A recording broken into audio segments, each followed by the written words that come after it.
kids to bed, dad's home. We are the DWO podcast representing the Dad World Order. I am the handsome face head of household, Mr. Magnificent himself, Mike Martin. With me, as always, my dad team partner, Big Rig, Eric Meffy. What is going on? How goes it, Padre? It's going pretty good. Going pretty good. Another wonderful weekend of wrestling. And now we are joined by none other than Mr. Tusslemania himself. Can you give me the pronunciation of your name, as I've never actually heard it spoken out loud? Roland. Roland. Okay. Awesome. Roland Lugo. Not many people may know who Mr. Roland Lugo is. But if you've seen an awesome clip on Instagram, maybe TikTok, maybe Facebook, a really cool wrestling move that was shot in an even cooler style, you've probably seen his work. If any of you saw the Kenny Omega promo to promote the Will Ospreay match at Wrestle Kingdom 17, that was this gentleman right here shooting that footage. So without further ado, Roland, how the heck are you? Oh, man. Thank you for having me, boys. What an introduction. It's great to be here. Mike, Eric, glad to be in your company. Appreciate Likewise, you, man. Love your work. Thank you. We just figured you would it'd be cool to have you on, man, and just kind of you have a very unique perspective on this business that we love. So I guess kind of the first thing is where did you get your start? I mean, obviously you got to be a wrestling fan. So how deep does your love for wrestling go back? Oh, since I can remember, dude, one of my first memories is being at one of my grandmother's houses and just randomly seeing Lucha Libre. And that memory just really, really stuck with me. And then wrestling would kind of just pop up sporadically. And I guess from when I was little up until about the Attitude Era is when I was really, really, really deep into it. And then kind of lost track a little bit after that. And then really got back into it once I started working in the industry. But man, I've loved wrestling since I was probably maybe 3 years old, that memory. Wow. Yeah. Yeah. Same. As long as I can remember. I love wrestling. Mm-hmm. Yeah, I was just telling my mom the other day, I had this weird thing where when we would go to the grocery store, I would have them buy me. You remember those weird like almanacs? And they were like little factoids of just like random facts and stats about matches and stuff. And I would just sit there and like memorize stats about like death matches that Mick Foley had in Japan and stuff, like really, really weird, obscure stuff that just always intrigued me. And then my dad started bringing me to live events. And once that happened, it was over. Yeah. I knew that I wanted to be somehow involved in the industry. I never wanted to be a wrestler, though. That was always the thing. I always knew I wanted to be like some sort of accessory to the wrestler. Just be a part of it. Yeah, for sure. Yeah. I mean, me and Mike have definitely discussed that as well. Like we're both a little past our primes on getting started as wrestlers, but man, just to be a part of an event, like I don't care if I come in the ring and somebody like choke slams me because they want to make me stop talking. Like that's all I want. I just want to take one bump and then I'm good, you know? Hey man, I'm so glad you said that, because very recently I work very closely with Sami Callihan and Wrestling Revolver. Right. That kind of like my home base, I would say, at this point. Yeah. They treat me so wonderfully, and like my work is almost synonymous with the Revolver brand now, so it's just so magical to be even associated with someone like Sammy and be a part of that family. But it's funny you say that, because I very recently have mentioned to Sammy that that's what I want to do, dude. I just want one spot. If someone wants to put me through a table, whatever the fuck you guys want to do, I just want that one spot just for my sake to like get it out, you know? Yep. So keep watching Revolvers because I'm pretty sure that within the next few pay-per-views you'll be seeing me take a table spot, baby. Let's go. Oh EC dub. God, Yes. that EC would dub. yes, We will pop so hard for that. I know dude. you I will. mean, we've already been to quite a few of the shows, and those that we can't make, like obviously we aren't able to travel as much as we'd like, so usually we don't make it to the Iowa shows. But if they're in Dayton, that's an hour north of us. Like we're going. Yes. Um, but They're just must see. Yes. it's funny now that I know like you're there. Like I definitely notice you a lot more. But Hmm. like usually when you're watching, you see the ringside people, but you're not like cognizant of it. So like seeing you get brought out and like put through a table, that would just be like the craziest. Like who are they putting through a table, right? Like what are they Yeah. doing? This guy's just trying to film the match.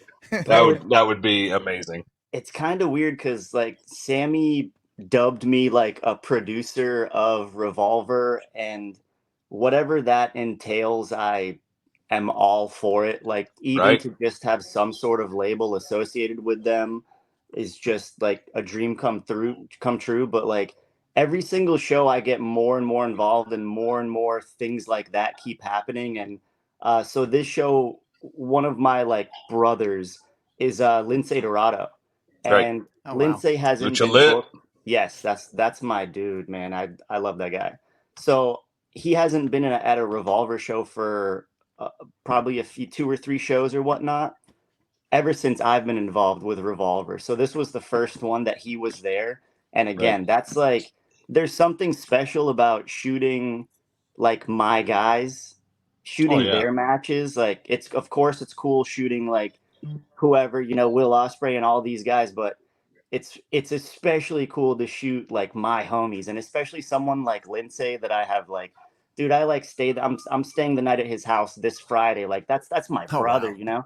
Right. So there was a spot that happened during that match where he did a Jake Chris did a moonsault and crashed down on the boys.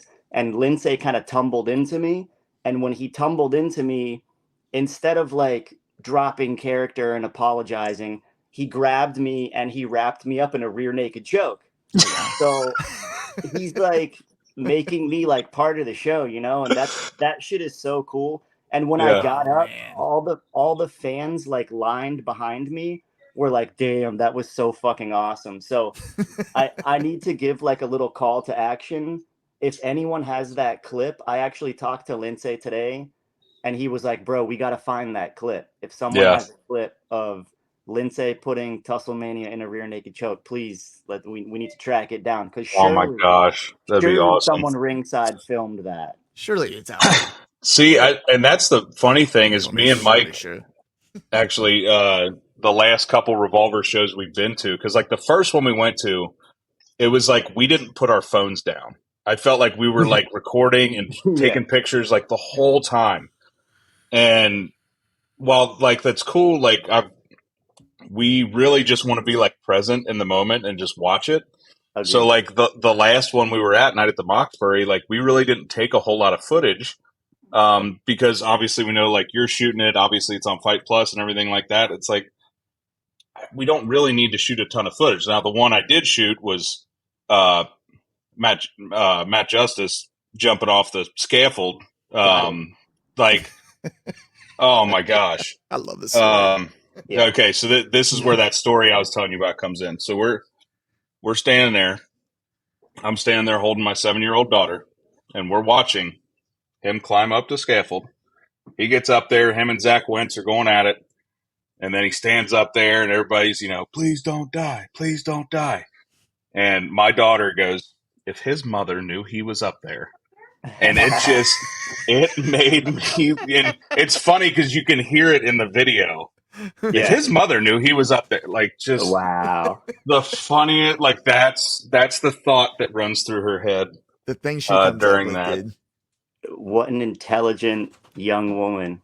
I tell you, like She's Matthew she's a Matthew firecracker. Justice, if your mother knew you were up there, what would she have to say?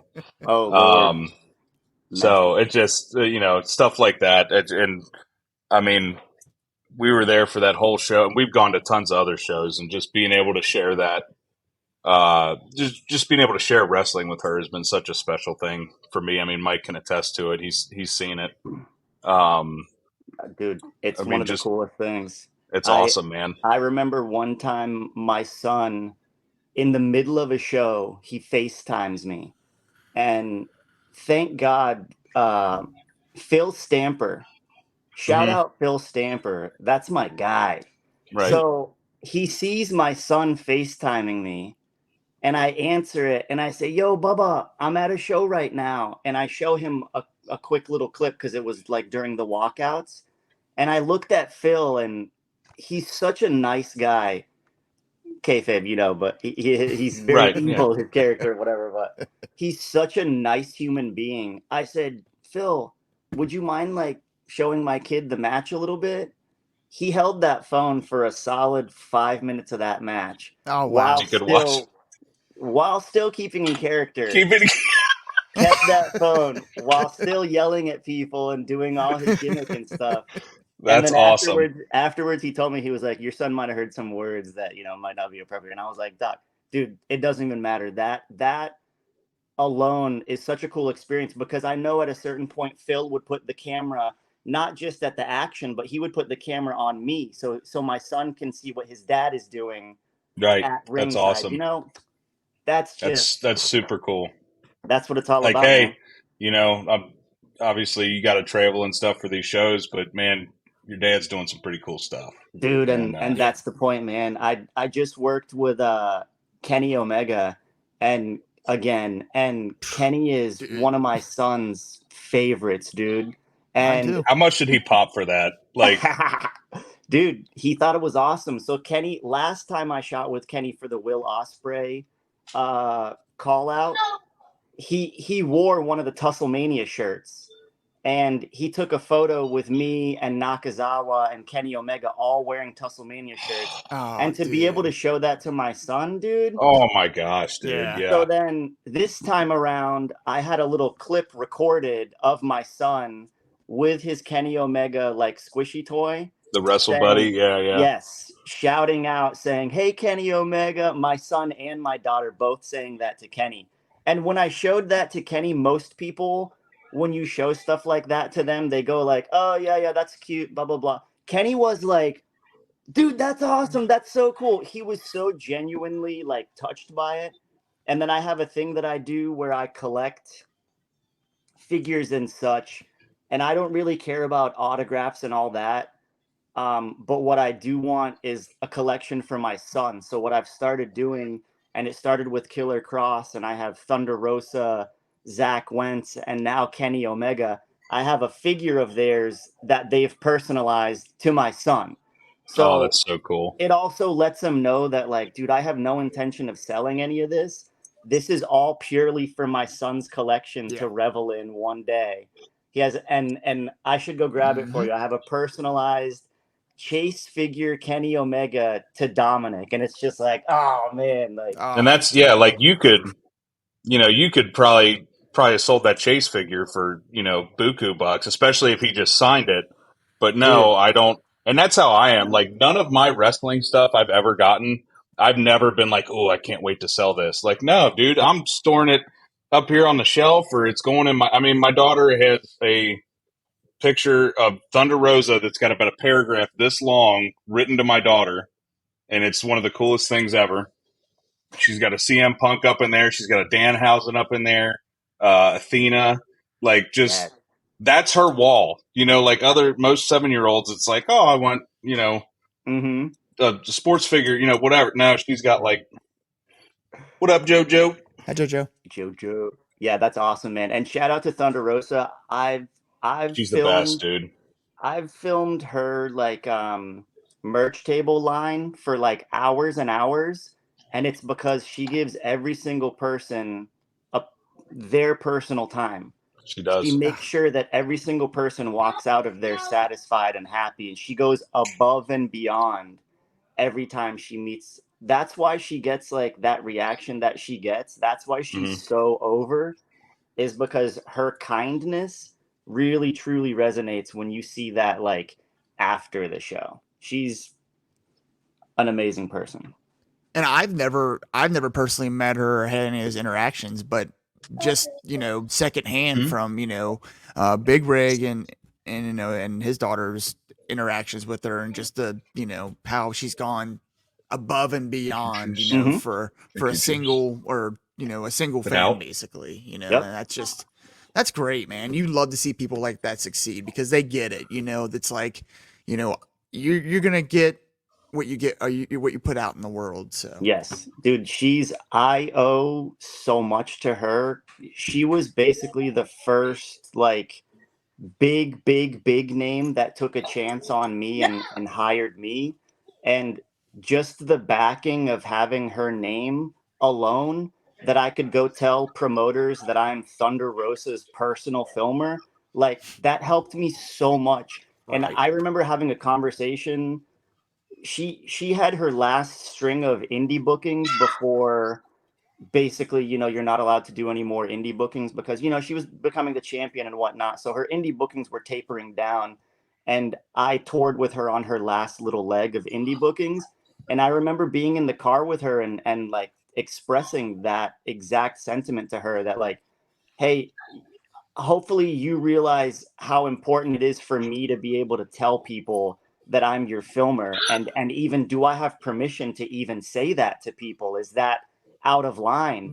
And she said, no, you're more than welcome to use that as a title. If it's something that's going to help you, go for it. So like to this day, I still tell people like, yo, I'm Thunder Rosa's filmer. If she needs something filmed, no matter where I am in the country, she's gonna get me there to film it. And That's that so means cool. so much, man, because she has access to so many people.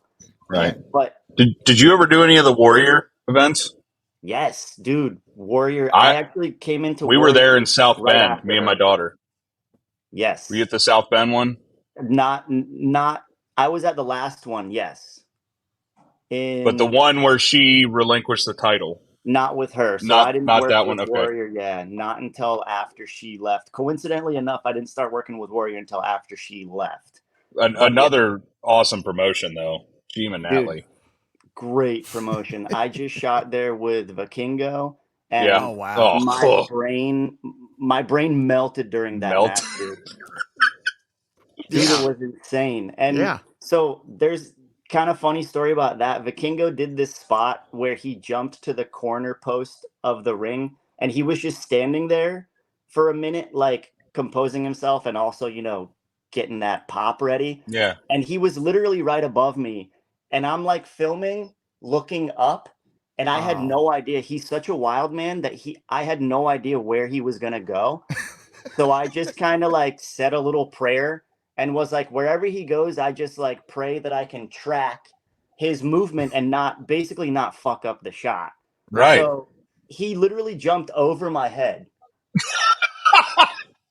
onto like a barrier kind of on the side of where all the like fans were sitting. Yeah.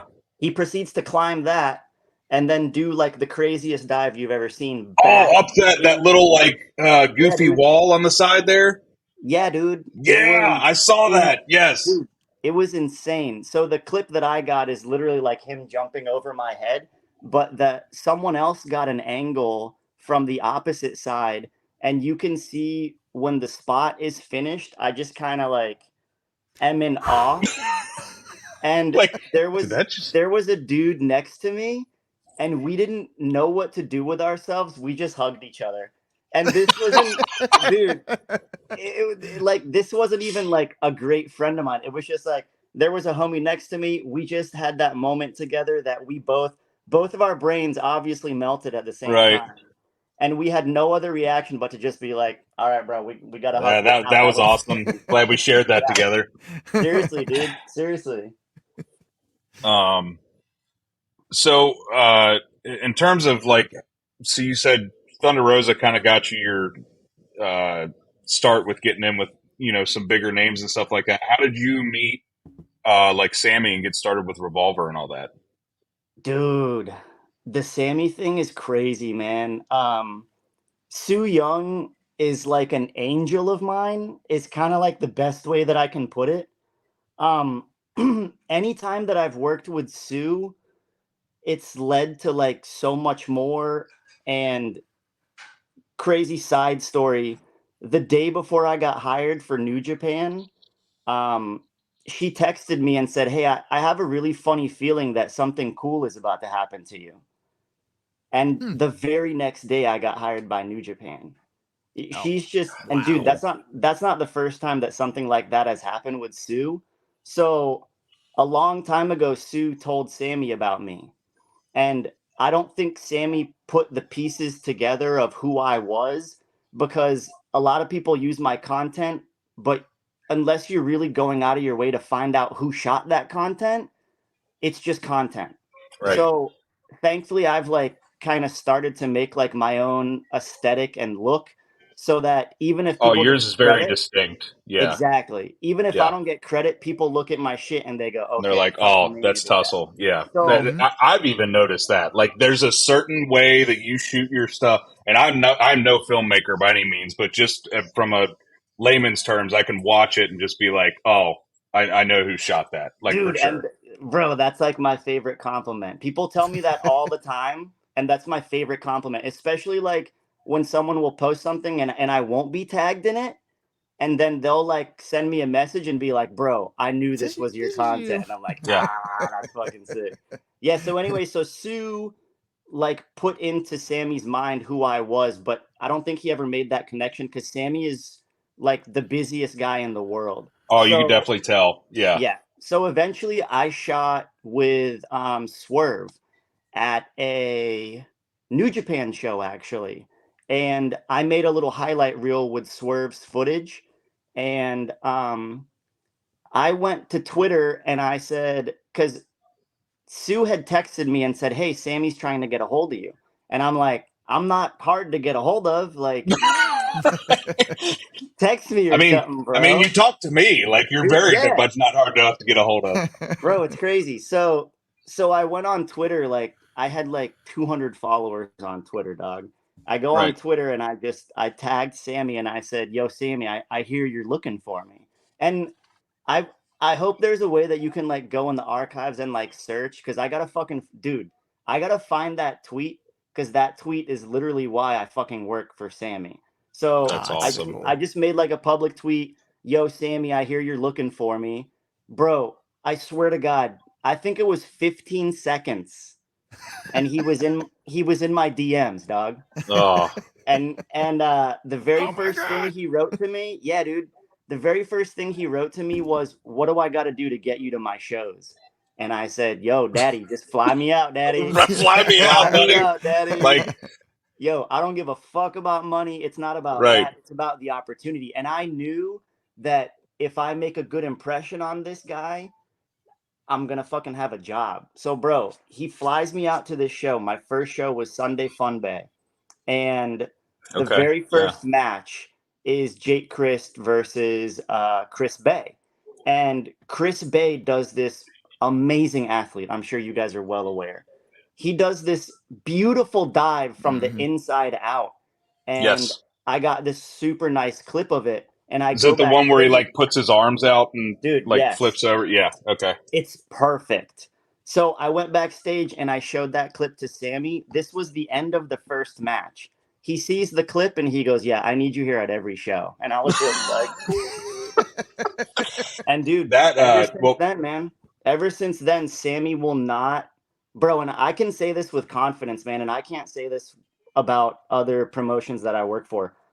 Like, Sammy will not let a show happen without me, dude. Like, uh, I've told him, like, "Bro, if I'm like fucking in Australia or something and my flight's like $1,000," he's like, "It doesn't matter. I'm flying you in." Like, that means so much, dude. Like, and the what an awesome appreciation, group too. Like dude. that, like the core, like they're kind of at every show. Obviously Rascals are there, Jessica's there, Sammy, SGC's been there more Yeah, often. Like Ace that just Austin, Ace Fulton, Austin, Jake, yeah, Crash Jackson, like Crash, Damian, oh, Chambers, dude, dude. Their roster my is. Poor Damien. my first, yeah, I love Damian, dude. That's my guy. I'm a big fan of his, dude. I, And I he, love that. bro, That's his spot at every show dude, is just to get yeah, his ass bro. beat by In five somebody. years, man, in 5 years, he's gonna be people are gonna know who the fuck Damian Chambers is, dude. Shout out to Yeah. my dog, Damian Chambers. But it just the thing I love so much is that Sammy wants to put these shows on at, you know, the Calumet Center in Dayton, Ohio, when he could probably put it on at a bigger venue if he really wanted to. But Dude, he puts it on at that venue. Everybody knows where it's at. And you see a lot of, like, the shows we've gone to, I see a lot of the same people there. Mm-hmm. But it's awesome every single time. And the yeah. talent that's there, the shows they put on, I have never been disappointed with a Revolver show, Yeah. ever. Dude, one of the really cool things about Revolver and Sammy specifically is Sammy literally knows everybody.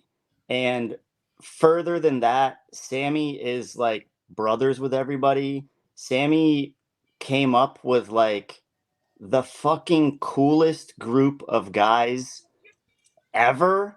Yeah. So the fact that he has access to these people basically because those are his brothers, that's what our show is, dude. Like that backstage is unlike any other atmosphere backstage. It is everyone is cool. And on the off chance this has happened maybe once specifically that I can remember, on the off chance that we do book someone that doesn't necessarily mesh or whatever later. Yeah. Bye. And that's it, dude. That no questions asked. Like Sammy has cultivated an amazing backstage atmosphere that like quite frankly, I'm depressed when I fucking go home, dude, because that's like, dude, I don't want to go. This is awesome. bro, it's so fun, dude. So Sammy usually brings me in like a couple days early and I leave a couple days late. And that time spent with like the boys and like getting the ring set up and like getting the flyers put out in town and printing out like the VIP passes, all of that, dude. I love that whole process. Yeah. And no one has brought me through that process step by step except Sammy. Everyone else that hires me, they fly me in for the day, I shoot, and I'm out.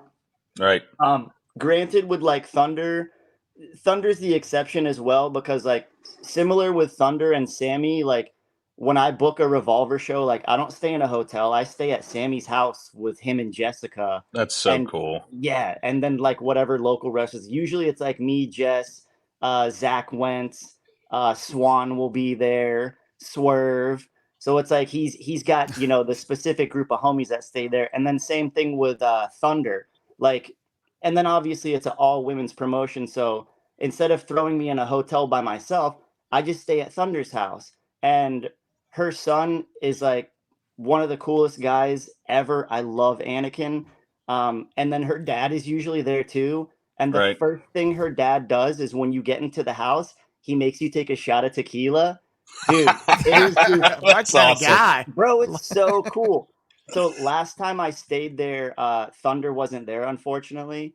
But her son and her dad were like so hospitable that it was like, man, it was a blast staying there. And then the time before that, Simon Miller was in town, and Simon Miller is got to be one of the most fun dudes to hang out with. Right. Like, I can just sit there and listen to his fucking accent forever. Dude, He's the got stuff I've seen awesome from stories. him, he is so funny, dude. Like, Dude, he's so funny. He's so funny. Like, yeah. bro, everyone in the room like falls in love with him, and Right. you can see everyone like gravitate towards him, dude. He is like, when he leaves town, we're like, damn. So last time we had to take him to the airport, we had a basically another guy that owns Mission Pro. His name's Jeremiah. He was gonna go take Simon back to the airport, and I was like, I'll go with you guys just because I wanted to go for the I want to ride. get as much time as I Yeah, can. dude, just because I'm like, oh man, I don't like. And then he's here so Gotta rarely, meet this guy. dude. So you really got to cherish the time that he's around. Thankfully, Simon's coming back for LA for Mania weekend, so I'm looking forward to spending some time with him there. Because, like I said, man, he's such a kind person, but he's also like the funniest, most jovial. Like, there's something about his personality, dude. I swear to God, we were in a room after one of the Mission Pro shows, and at the end of the night, it just ended up being everyone surrounding Simon, just like listening to his stories. Like, dude, people can't get enough of him, dude. Like, I'm in love with the guy, dude. Right. He's awesome. He's awesome. I love him and Thunder did a review of her the Blood and Guts I figure filmed that they it. did. I That's you filmed filmed that? that. Oh my Yes, god, that was so good. dude. That was hilarious. Shout out Thunder, Yes. baby. That's my girl. Yeah, she's Dude, Emmy has every Thunder Rosa figure right now, good, except the Chase one. But she good. has the Blood and Guts one and the original. So Yes, so you'll have to float some of those my way eventually, so I can get those autographed for you. oh, they're already out of the box and heads are exchanged and everything, but I will do my No, best to put them back we'll have to together. get a fresh set then. That's one of the things that I like to like flex a little bit or like take advantage of is like anytime I shoot with Cross, like dude, last time I shot with Cross, I legit had a box of like 8 of his fucking figures, dude. And I was like, "Yo, Cross, would you mind signing one for me?"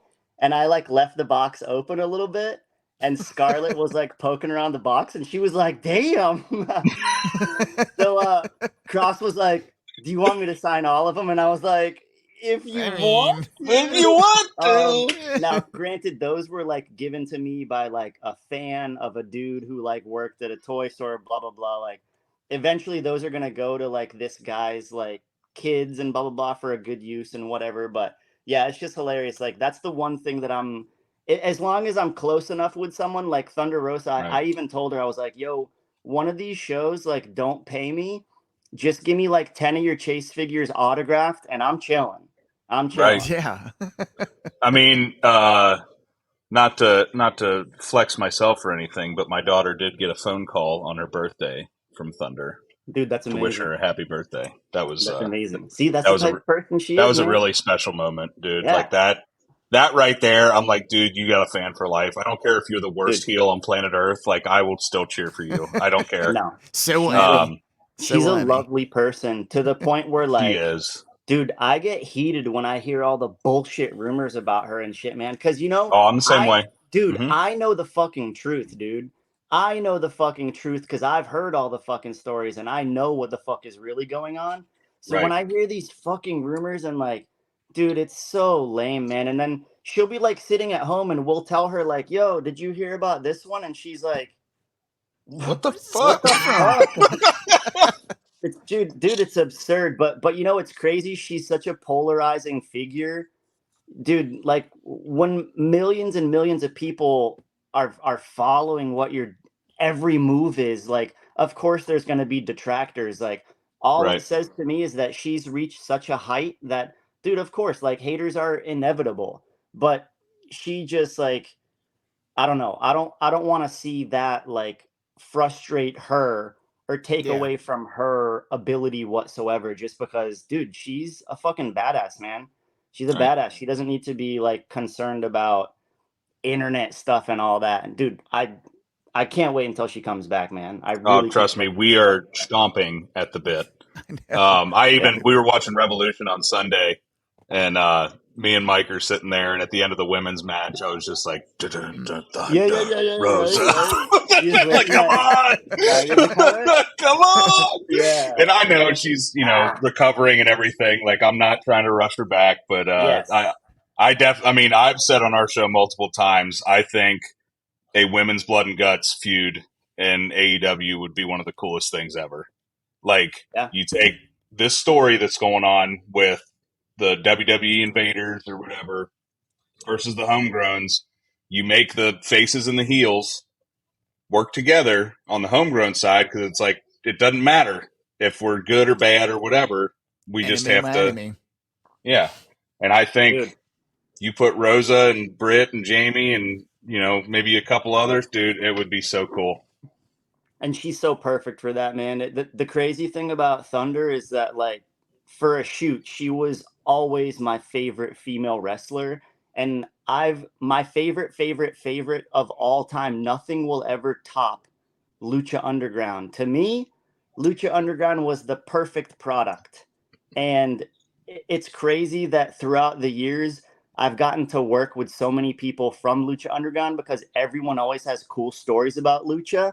From Cross, Thunder, Sammy, Brian Cage, I work with a lot. He's got some really cool Lucha Underground stories. Johnny Mundo, I just shot with him this weekend.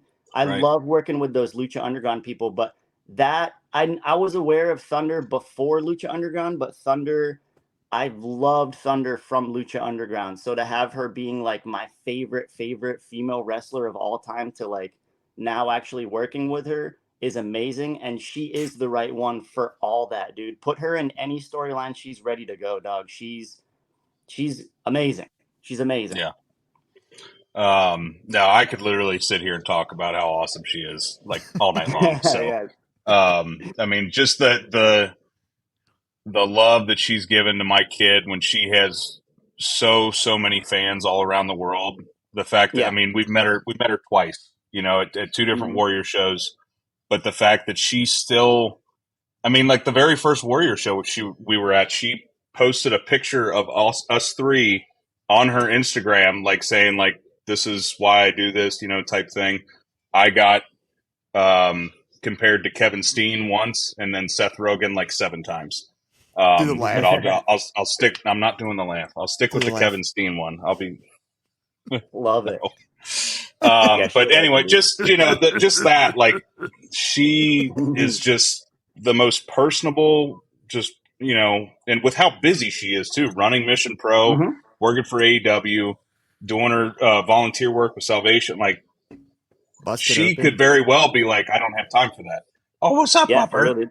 For real, she's mad busy, dude. It blows my mind when I have to like call her and she picks up the phone. I'm like, damn, okay, all right. So I try to get in, like, you got a minute, Right, like, try to get in as quickly as possible. But dude, even right. me, she always gives me the time of day, dude. She always makes sure to It's give me the time awesome. of day. And if she doesn't answer my phone call, she'll text me and be like, yo, I'm busy doing this and this. She's very respectful of my time, and uh, I I committed to 2 promotions this year, full time, and Mission Pro is one of them. The other one is Revolver. Those are the 2 promotions Oh, that, okay. above all, I will go out of my way to make every single one of their shows. And I had that deal with a couple other promotions, and they didn't treat me the way that I was supposed to be treated, man. So they don't get to be Yeah. on that list. And so now that list is Revolver and Mission. And I will add one more. My hometown promotion is called CCW, Coastal Championship Wrestling. Okay. Those guys are fucking killing it, dude. They are Who runs fucking that? killing it.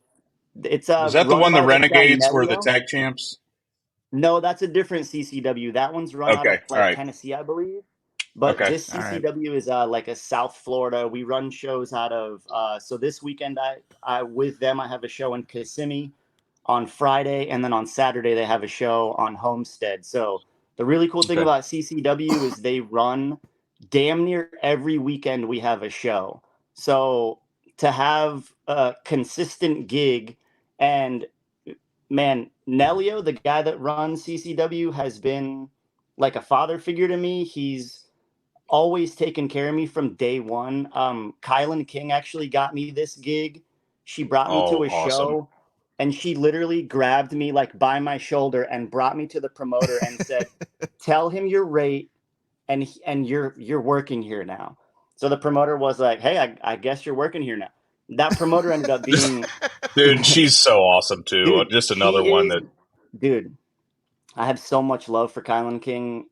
That's my sister, dude. She's like, I shot more matches with Kylan King in 2022 than anyone else. I'm pretty sure we shot like 16 or 17 matches together, um, which is kind of insane. But that's also because of how awesome CCW is running so many shows. Last year we had like 63 shows total, and this year we're gonna have like 85 or something like that. Dude, hmm tell me an indie promotion that's running 85 shows a year, dude. It's not That's happening, bro. insane. It's not that's happening. So that's a to be lot. doing it, yeah. So to be doing it at like, and dude, our production's awesome. We have a really good roster. The people running it are solid. Kylan King was our champion for a while. It's that promotion is just awesome, and they take care of me so hard that like I get bummed out when I do have to go to like a Revolver show, and I'm like, damn, I love shooting Revolver, but a little part of me is like, damn, I'm letting down my homies at home. Right? Yeah, It's for very And sure. they'll important, always man. he always We gives me we a call actually too. we have a hometown promotion, NWF. They usually run a show just about every weekend, and they run it at different sites and whatever. Yeah. And we've really enjoyed being a part of that and getting to know the talent from that. I mean that's the promotion that like Carl Anderson and came out of. Oh hell yeah. Um, what was he? What was he back? Chad Too Bad back in NWF. It was, shoot, put me on the spot. I can't remember what it is. Chad Allegra. Chad Allegra, that's right. But that we really enjoy that because it's like if we're not really doing much and like we see one of the cards on a Saturday, it's $10 or whatever It's to yeah, go and just watch some fun wrestling 5 minutes dude. from our homes, Totally. and it's great. We love it. Agreed. I've really gotten into indie wrestling. I would say within the past 2 years. Hmm. Before that, I really didn't know anything about indie wrestling. And I'll tell you the promotion that actually got me into indie wrestling, and ironically, it was because of the Matt Cardona beating Nick Gage at the Oh Showboat. yeah. I There you saw go. footage of that, and I was like, "What is this? Like, what is Yeah. GCW?" And then I started watching more of it, and I was like, "I want to go to indie shows. Like, this looks so awesome." Dude, Um, GCW was something special, man. The atmosphere in those shows, especially like the shows at the Showboat, and especially moments like when Nick Gage comes out, it's hard to replicate that level of intensity. oh my gosh, And then you toss in like the excitement of the death matches and shit. And I'll be honest, my favorite thing to film is probably a death match, dude, just because my footage lends so well to it. oh that Slow spooky dust looks motion. so good on Tusslemania Yeah, dude. footage. Slow motion glass breaking, the light tubes exploding, and the spooky dust like just funneling out. It's just sometimes it's magical. And then there is a brotherhood and a kinship amongst the deathmatch guys that you don't see anywhere else, dude. Those guys are literally bleeding with each other, and then they go in the back, and like it doesn't end there, dude. Most people think that like, oh, deathmatch is done, they go hop in the shower. Nah, dog. Nah, dog. They go in the back and they're like, kind of like reveling in that moment together, like as Right, the adrenaline is probably still coursing. You're often gonna find them back there, still bloody as hell, still wearing that crimson mask with pride, dude. There's something very magical and cool about that, and some of the coolest people that I've met are deathmatch dudes, and one guy in particular that comes to mind that's like real special to my heart is Drew Parker, man. yeah, I shot a few matches with Drew Parker, and he just brings like a level of emotion to his matches that's very tangible. And people hate on death matches because it's like light tube, light tube, light tube, no psychology. Drew Parker doesn't do that, man. Drew Parker inserts story, and there's a genuine emotion when he's wrestling. Like, bro, I've been like, dude, you can catch a tear floating down my cheeks, man. If I'm shooting ringside a Drew Parker death match, dude, it hits me different, dude. And yeah, so after the Tournament of Survival 7, which he won with a giant gash in his leg, I made like a little highlight video for him, and I put it online, and he retweeted it, and he wrote like the most wonderful, heartfelt, genuine message that I think I've ever received to this day. right, And I don't remember it quote for quote, but he basically said something like Roland and his footage is a gift to indie wrestling. And he you ain't basically lying. said like, yeah, dude. And he basically said like, yo, utilize him now before Triple H and or Tony like scoop him up. And dude, for him to say something like that, like publicly, and like, man, that really gets me in the feels, dude. That really means a lot Yeah. coming from someone like that. That guy is literally killing himself out there for my entertainment and for your entertainment, and he's putting all of that aside to like put the shine on me, when it's Yeah. like, nah, dude, you're the one out there like giving your all. I'm out here fucking pushing a button, dog. But Like you're the one putting gusset plates in your back. Like, yeah. yeah, man. But and to have that appreciation, like I screenshotted that, and like that's something that I'll never forget, man. Like Right. Drew Parker is, and much love to Drew Parker. He actually just had his final death match this weekend. I was actually And about to ask about that. dude, Why is it said on American soil? Is he still planning on doing stuff in Japan? so he's no longer going to do singles from what I understand. I don't want to speak out of touch here. From what I understand, he's not going to do singles death matches anymore. He'll Okay. do like tag scramble death matches in Japan, but from what I understand, this last one that he had here was his final stateside death match, which Okay. breaks my heart, man, because that was obviously the same night as Revolver. And if it was any other night, dude, I would have Wouldn't fucking have been missed there it. for him Yeah. for sure, man. So part of me is like, part of me is like genuinely sad that I fucking missed that, dude. But You I'm clone yourself, apparently.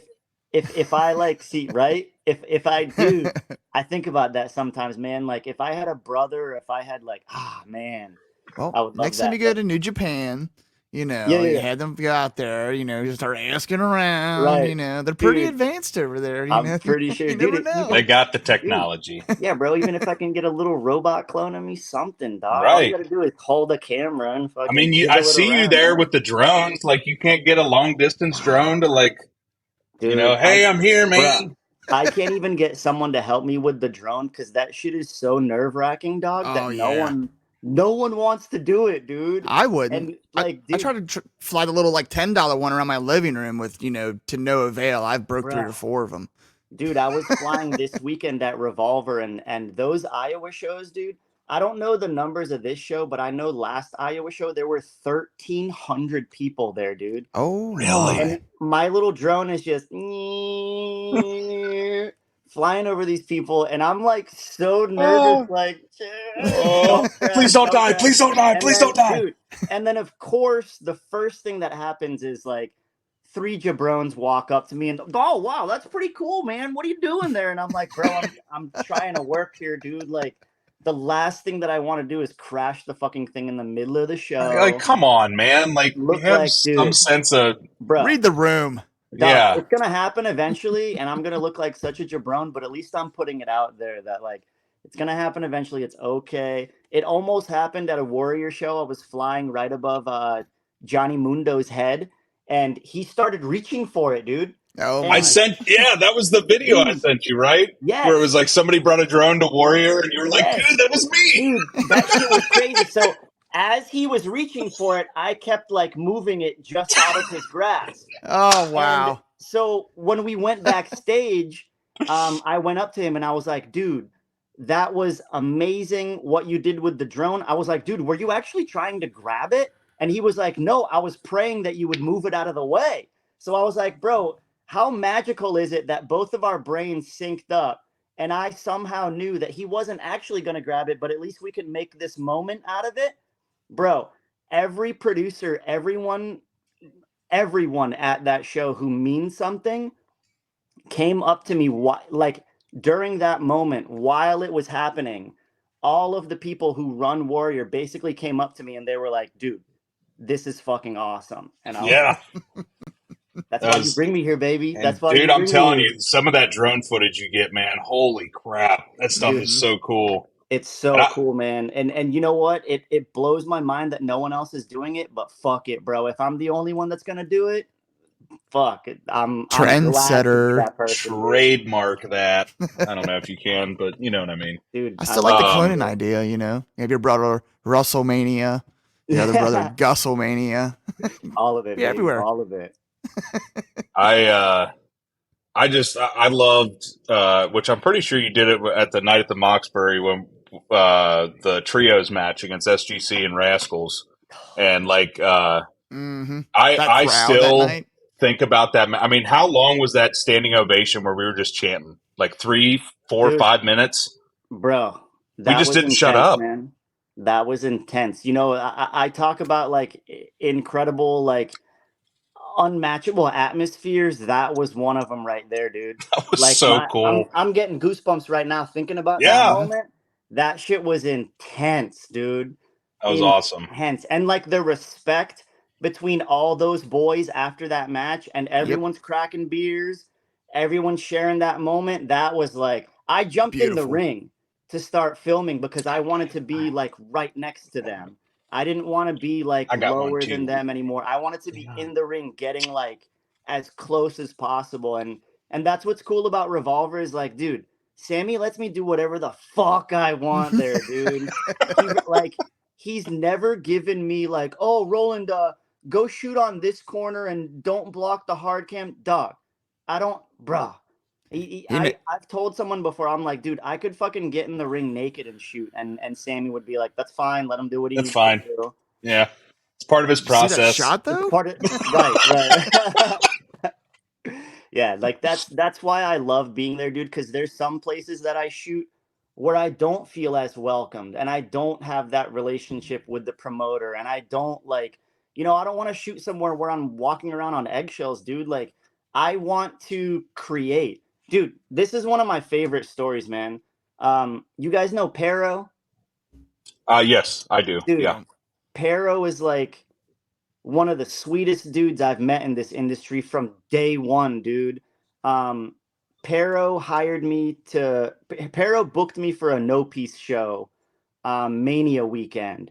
And the way he approached me, just, a lot of people try to book me and they, no money's involved or they're trying to get freebies and all this shit. No. Pero booked me and he said, hey, I'm going to pay your full rate if you can come and shoot this show. No questions asked. So I said, boom, fun. done. I'm there. So I show up to the show. Well, he gets me a ride there to the show. And when I get there, I walked up to him and I said, Pero, do you have any direction for me? What do you want me to do? Because no piece is kind of chaotic. And, Oh, if I've I seen can some of get, your footage. It's yeah, dude, chaotic is an understatement. dude, fucking no piece fucks, dude. No piece fucks. I love no piece. So I went up to Pero and I asked him, dude, any direction, anything you want me to do. And this is like, dude, this memory to this day is very powerful to me for many, many reasons. Um, but he grabbed me by my hips and he looked me dead in my eyes and he said, Bubba, go make art. And I like, dude, a fucking tear damn near round down my face, like Right. at that moment, dude. For someone to just like put it like that and just be like, yo, go do you. Yeah. Zero direction, zero nothing, go make art, Bubba. And then so after that, I started calling like all my homies Bubba. And like now that's like part of my thing. Like Holly Dead is like a sister of mine, and Yeah. same thing with Kylan. I met both of them through Thunder at Mission Pro. To Right. this day, dude, if they text me or if I text them, it's yo Bubba, hey Bubba, how you doing, Bubba? That's our fucking thing, dude, and that Love comes it. from Pero because of that moment when he grabbed me by my hips. Giant fucking Pero grabbing tiny little me and just going, go make art, Bubba. And I was just like, Okay. Was he? Hold on. Was Pero on the Holy Smoke show? Yes, he was. Okay. Remember, Mike? Did you watch the whole GCW Holy Smokes? The big Uh giant dude that came out with Charles Mason. oh yeah, yeah, yeah, That's yeah. Pero. Okay. Okay. Like, Him? yes, him. Sweet. dude, He's a he is, monster. bro. I have so much love for Pero. It's not even funny, man. Like, just that moment, like, literally changed, like, my whole shit, dude. Like, my whole mentality after that moment shifted because of how Pero spoke to me and what he like, just that confidence that he instilled in me, Yeah. man. He was the first person to just be like, no direction, you know what you need to do, go do it. Right. And like, so for me to like deliver that product to him afterwards and like get that pat on the back was just like, man, that's what it's all about, man. I like, at the end of the day, money's cool and opportunities and meeting all these people, but man, I just want to make the boys proud, man. I just want to make like sweet content for the boys and make them proud. And when Right. I say boys, I mean boys and girls, because I have so many close friendships with the females in this industry, almost maybe even more so than the males in this industry. And that's Right. largely in part to working with Thunder at Mission. And when Thunder hired me, she straight up told me, she goes, yo, you're the only male that I've ever hired for this promotion. Don't fuck up. And dude, No pressure. dude, I Yeah. took that seriously, man. And I love those girls in that locker room, man. And you can ask, Mm-hmm. bro, you can ask half of that fucking locker room, dude, and they will tell you I love Tusslemania. Those girls are like, they're my family now, dude. And there's a couple of them that, bro, I was just talking to a couple of them right before this interview, because there's something pertinent that they are involved in that I needed to talk to them about. And bro, I was concerned because it was like last minute, like, fuck, I need to talk to them.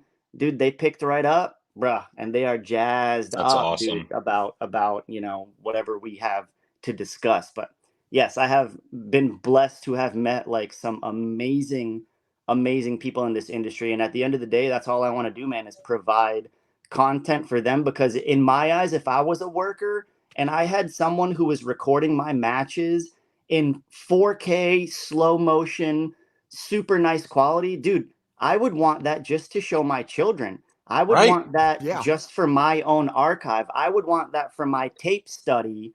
Like, most people just want the clip so they can take the one high spot and post it on Instagram, and then they never use the content again. Dude, take this content and archive it and keep it and document it and study it.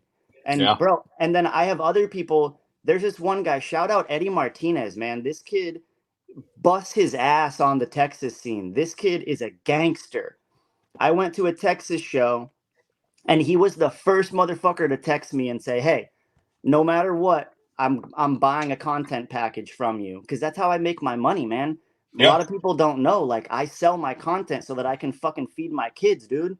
So when I get people like that who straight up come at me when they want to support and not just like looking for a free clip, that warms my heart, dude. So I'm going to go out of my way to deliver you a little bit extra. And people don't know that. Yo, workers, if you're listening, man, treat me right and I will treat you better, dude.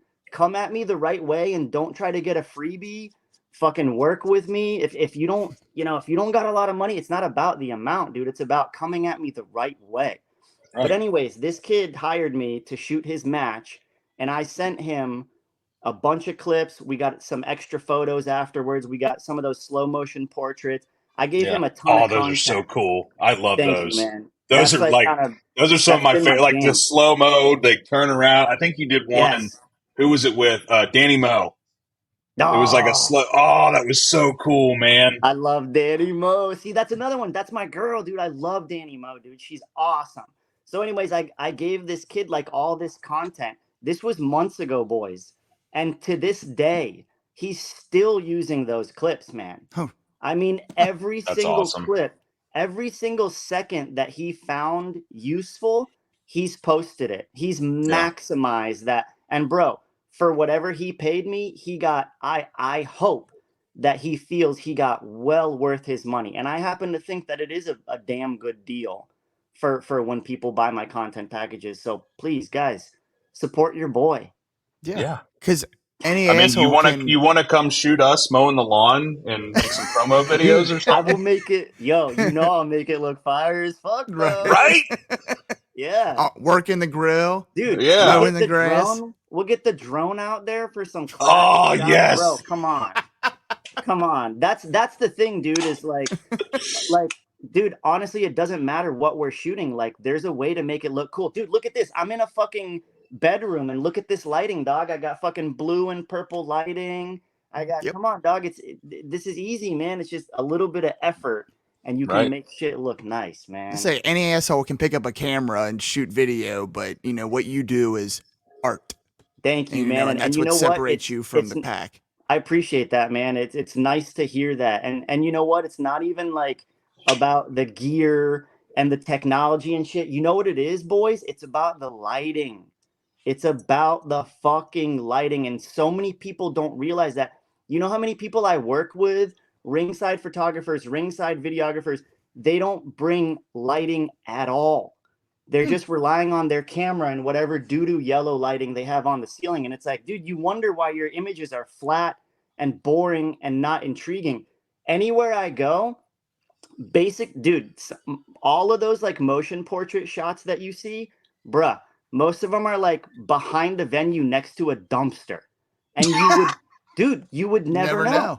Yeah. You No. would never know because I'm creating that atmosphere by building it with lights. So my favorite is to just have a pitch black area and then I build the scene. So I don't have this light here. Look how doo-doo this looks. You throw in a little key Yeah. light, Boom. magic, Beautiful. baby, magic. So Smashing. but that's like a lot of videographers and photographers, like they don't have an education in it. They just go to Target and they buy a camera and they shoot their cousin's wedding and all of a Mm, sudden they're a professional. And yeah. dude, that pisses me off, man. I went to school for this shit Hmm. and I Right. learned the fucking real way, man.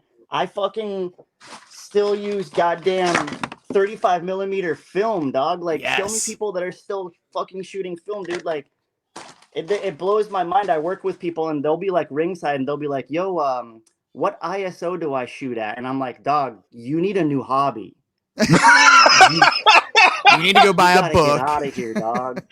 Like, Dude, okay, I'm going to say this: you and my dad would get along swimmingly. My dad's a graphic designer, and also like usually takes pictures for like me and my daughter, our family, or yeah. whatever.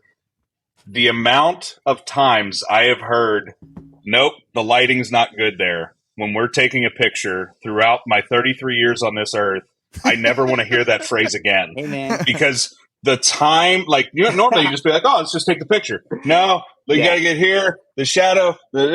Oh my Dude, gosh, I yeah, you love it. guys get along real well. I Yo, think what it is, man, it's having the eye. It's like you either have it or you don't. Some people just have that eye for that shot, man, and it's like, people like you, man, you just have that dude. beautiful, just see the Yes. nuances, and Right. somehow know what's going to happen and how it's going to look and how it's going to translate the film, Totally. and it's And just, I God, it's 100%, amazing. dude, I 100% agree. And then on the same token, like if you give me like some trigonometry or something, like my fucking brain explodes. So like everyone's got their shit, you know? So Hey, like what do you got against sine and cosine, man? What did tangent ever do to you? dude, I got nothing against. I got mad respect for that shit, dude. It just makes my brain fucking go. I'm with you there. Yeah. So I like, to me, it's like if I was given like one gift and that gift is art, then like that's what I'm gonna fucking hone in on, man. And like I've only been doing this like full time for a year, and the people that I've worked with and the things that I've accomplished, like the universe, whatever you want to fucking believe in, like something keeps telling me that what I'm doing is right. And like, dude, even an opportunity like this, man, like I've never been asked to be on a fucking podcast, dude. Who gives a fuck about me, you know? But like, that's so cool to We me. I do. do. I love you guys. I appreciate that, I man. do. But like, dude, that's like, bro, something like this, like I take something like this, like so seriously, man. Like the fact that someone wants to hear my story and is intrigued by what I have to say, and like, dude, that's amazing, man. Like, dude, it still blows my mind when people contact me and they're like, yo, I need a shirt. I want to support. Where can I get a hoodie? Where can I get a beanie? I'm like, dude, that is so fucking cool that like, yo, I go to shows in Florida and dude, there's more people wearing Tusslemania shirts than there are wearing Oh like the man, wrestler shirts, dude. that's so cool Oof. though. Come on, I'd be like, man. You guys are geek gonna out make just me a little cry bit on for here, that. dog. It's crazy, man. It really is, like it blows my mind. And I have a couple people who like, so I have a homie that like redesigns my logo. So this is like the deathmatch version. And then I have I like a, do love that how I've seen like different versions of it. I yeah, think dude. that's Yes. I love that's so Which, cool. yes, which leads me to, another important announcement later that we will get to. But like, yeah, I do like different designs and I do different guys and stuff. So the guy that makes these, every single time we release a new one, and I'll like make a little post about like, yo, deathmatch version, dude, within 5 minutes, I have a homie who's like, yo, I need that shirt. So, and he's a local Florida guy. Shout out fucking Alex Topolsky. That's day one, day one supporter. He told me this really like this really means a lot that he said this to me. So I told him like, bro, you basically have like every shirt that I've ever released. And he said, yeah, bro, how cool is it going to be in like 10 years when I can tell people that I have like all the original Tusslemania shirts? And I'm That's like, awesome. oh man, dude, that is so fucking cool, dude. I will say I'm going to need a pin. Dude, I got for you, sure. bro. I got my SGC crew right here. Mander. But, I love Mander. Yeah, That's I a got the solid whole thing, collection. man. Yeah, I got a guy working on pins right It's a now. I heavy got more hat. beanies. Very Yeah, heavy. right? Dude, his hat's so heavy. I was like, how do you wear that? Like his neck's got to be just like Neck Kurt strength, Angle, baby. just like Kurt Angle up It's in a here. Just, built-in network out. Hell yeah, dude. But no, dude, I love the thing I love about your logo is like there's a simplicity to it, but like how you can change it with every thing, and it's just Dude, it's so recognizable, at least to yeah. me. You know, like I see it and I'm just like, oh, I know exactly what that is. But it's like Dude, it's cool. I dude, it's I love crazy. it. It's So awesome. I drew the original guy like years ago and never really did anything with it. And then I had like a Roland Lugo photography profile, but it had like weddings and like fucking quinceañeras and shit. And then Yeah. the next photo would be like Nick Gage fucking gutting a bitch. And it's like, dude, I can't. It just wasn't oh, working, dude. So that was the origin of Tusslemania. I was like, I need a name. I already had the logo. I just need something, some kind of name. So that's when I made Hell of a Tusslemania. And name bro, too. I had like fucking no followers for so long, dog, and that shit was a grind to get to like the point that I'm at now. And like the one formula that always worked was the logo itself is like can like hold its own, but when I combined that with a pink shirt, it was like everyone wants a pink shirt and everyone loves the logo. It was just like un it was like a can't miss opportunity. And like I would be at random shows shooting ringside and people would tap me on the shoulder and be like, where can I get that shirt? And they didn't know who the fuck I was. Right. They didn't know that it was like a Tusslemania shirt. They just wanted my shirt. So I was like, shit, I guess dude, I make all of my stuff. I make in-house, like DIY style. I design it, I really? print it in home, I cut it in home, I press it in home. Everything is DIY. I've never like batch bought like 100 shirts. Everything is like custom to the point where like most of the time, if I have someone I know that orders something from me, they're gonna get like an extra little thing that'll have like their name on the side or Oh, like that's cool. an extra little piece, That's like super any little cool. customization that I can do for them to like set myself apart. And then that also lets me like use see there you go, that also Mike's like, lets me use ooh, like all kinds of cool clothing. Like Get my anytime I see, PayPal like ready. I got really known for like short sleeve hoodies. So like for a while I had so many people that were like, yo, I need a short sleeve hoodie, I need a short sleeve hoodie. Dude, I can't find them anywhere anymore. I'm like legit, they're Get just I into can make Walmart, man. one. gone. Get They're you a bunch of gone. hoodies. Get you a pair of scissors. Yes. Boom. I'm a dad. Yes, I you're figured right, you're 80s right, style, baby.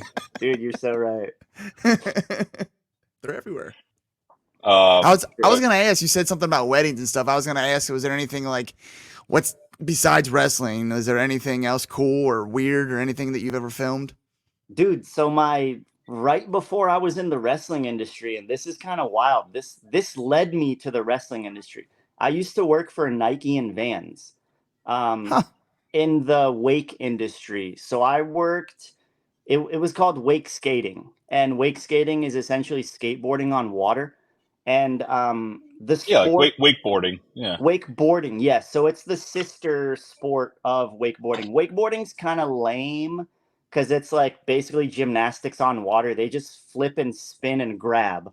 Whereas Right. like wake skating is fucking badass, dude. Like I'm to gonna have to look it do, up now. Yeah. yes.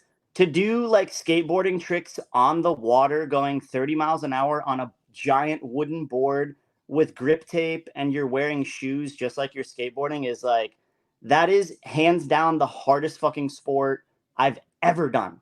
How have I never Um, heard of this? dude, because it's such a tiny sport. It doesn't really exist anymore. So Huh. I worked for Nike and Vans while they were in the industry. I lived basically in a house with like 6 athletes, and 5 of them were sponsored by Nike, and 1 of them was sponsored by Vans. So by proxy, I would always get booked for shooting their ads. But then when Vans got involved, Vans very specifically asked my buddy, do you have one guy that you can work with and he'll be on contract with us? So with Vans, I ended up shooting, I think we had quarterly, we had to deliver 1 2-page spread.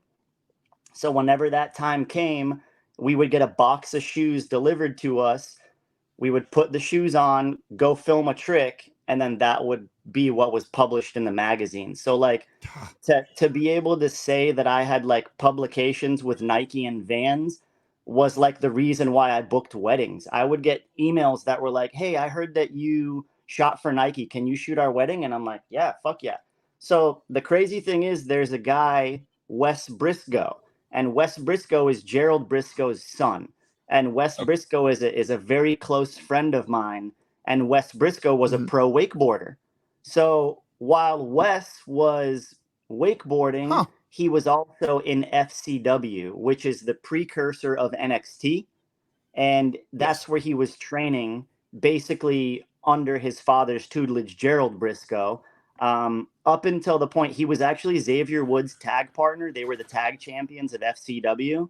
Okay. And the story is that the night before he was getting called up, he blew out his ACL or Oh something. Oh no. man. He blew out something in his leg, and that sent him on this path of, they didn't want to blah blah blah, just kind of a shitty story. But Wes is the man, and I always have love for him because he would take me to all these wrestling shows. And then eventually I moved to Orlando, and I went to an MLW show that I would shoot like guerrilla style, dog. I would bring my camera and I would just walk up to the ring like someone hired me, and I would just shoot the show. That's awesome. So is Yeah, Sometimes that the it's so easier reason to for ask the for. beanie and the hood up? Like, oh yeah, I'm just here to shoot the show. Like, dude, as long, bro, I would just walk in there like so cocksure, like, yeah, I'm fucking I'm here. Jeff It's hired fine. me. Yeah. Yeah. So You don't eventually, know Jeff? Yeah. yeah, right. You guys know Jeff. So eventually, the one person that I kind of like linked up with, I kept sending her photos. She was Joey Janela's manager, or whatnot, Aria Blake. So I would send Aria photos, and she always used them. She always shouted me out. She was always so kind to me. So I knew that she had a little bit of swing at MLW. So eventually, I messaged her and I said, "Hey, can you like make sure it's okay for me to shoot these shows? I'm like shooting them totally guerrilla style. I'm just showing up, going ringside and fucking doing whatever." And she said, "Hey, just tell everyone you're with me, and if anyone has a problem with it, tell them they can contact me." So fucking big love goes out to Aria Blake. From day one, she always had my back, and like, dude, no one ever fucked with me, dude. No one ever Wow. fucked with me. I swear, I never got paid a dime from those shows, but I didn't care at that point. That's where I met Darby, bro.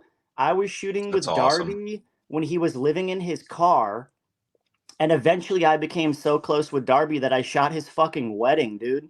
So, yeah, little known fact, bro, and I won't go too much into that, but I shot Darby Allen's wedding in like 2017. And now and he was living in his car, dog. And I now love he's that story fucking, though. I mean, dude, that's why I love him so much. Just bruh. that success story is just beautiful. Yep. Yep. And now he's balling. And you know what? Darby was like one of those guys that I was like, Darby's gonna forget about me. Like, he'll never remember me. Bro, if I text Darby to this day, he at least gets back to me. That's That's Boom. awesome, awesome. man. And that makes me happy, man. Cause like my son really likes Darby. He's like my son's like been Darby for Halloween and shit. Oh yeah. And Yeah. Oh yeah. we've like sent little clips and stuff back and forth with Darby, and he always interacts with us and shit. So that's always cool, man. Because a lot of these, I've worked with some people that like I've seen them go from basically nothing to like WWE, and bro, they forget about me, man. They forget Yeah. about me. Yep. All right. But you know, that's you speak of a lot of positive experience, with just being around the wrestling industry, and we've experienced a lot of the same, and that's part of the reason why we love doing this. As small time and beginning stages as we are and what we do. There hasn't been many people that we've asked to talk to, and they're like, just shoot us down or whatever. I mean, everybody's been very forthcoming and just really super nice. I mean, no, we don't pay anybody obviously to do these interviews or talk to us or anything like that, and everybody's very open and willing to to share their perspective, which Mhm. we love to hear. Yeah, Yeah, I likewise, mean, we man. kind of had a similar deal with kind of how you said, like, nobody wants, whoever on a podcast or whatever. Like, we had BJ Whitmer on our podcast for an interview, and we talked for like 2.5 hours. And that was one of the coolest, like, sit down chats ever. Like, he's just a producer at AEW. He was in Ring of Honor forever. But, like, hearing his stories and his perspective and everything, like that, I don't care if 3 people watch the show. Like, I just, for my own edification and enjoyment, was like, man, this is so cool hearing about all this stuff. So, like, hearing your perspective and everything, I love this business. I love everything about it, and getting your perspective on it has just been Yeah, a dude. really, Dude, really I'm cool glad to thing. share it. I'm glad to have an outlet for it, man, cuz I've told both you guys before that I have like tons and tons of stories, bro. Like almost to the point where you could like, dude, name an indie wrestler and I probably got a fucking story about them. So, dude, I love sharing that shit, man. Like this like I'm so fucking lucky to do what I'm doing, like I still don't like it's hard for me to like gather myself and accept it a lot of the times. Like, Hmm. bro, every day, like sometimes I'll look at like my text log and it's like Roderick Strong, Lindsay Dorado, Gringo Loco, EC3, Joey Janela, Sammy Callahan, Zach Wentz, fucking Jessica, fucking Jake Chris, bro. Brian Keith, fucking Perro, like, dude, Casey Navarro, um, bro. it's It's it's crazy, dude. And these are it's like my Jake homies. fucking Christ. What's that? I said it's actually Jake fucking Christ, not Oh, fucking Pete Jake, dude, Christ. that's my bro, dude. Jake Chris is my brother, man. I I saw him at one of my very love first him, indie shows was at Ring of Honor in Dayton, and he was part of Irish Airborne with his brother dude. back then, and they were kids. Bruh, he was just telling me stories about Ring of Honor, dude. And like, bro, just like what you guys said, like one of my favorite things is just to like get to sit down with one of those guys in a car ride or something and just hear those fucking stories, dude. Oh yeah, One of my favorite guys, dude. I gotta give a lot of credit to one more guy that like kind of molded my like business sense was low key. And really.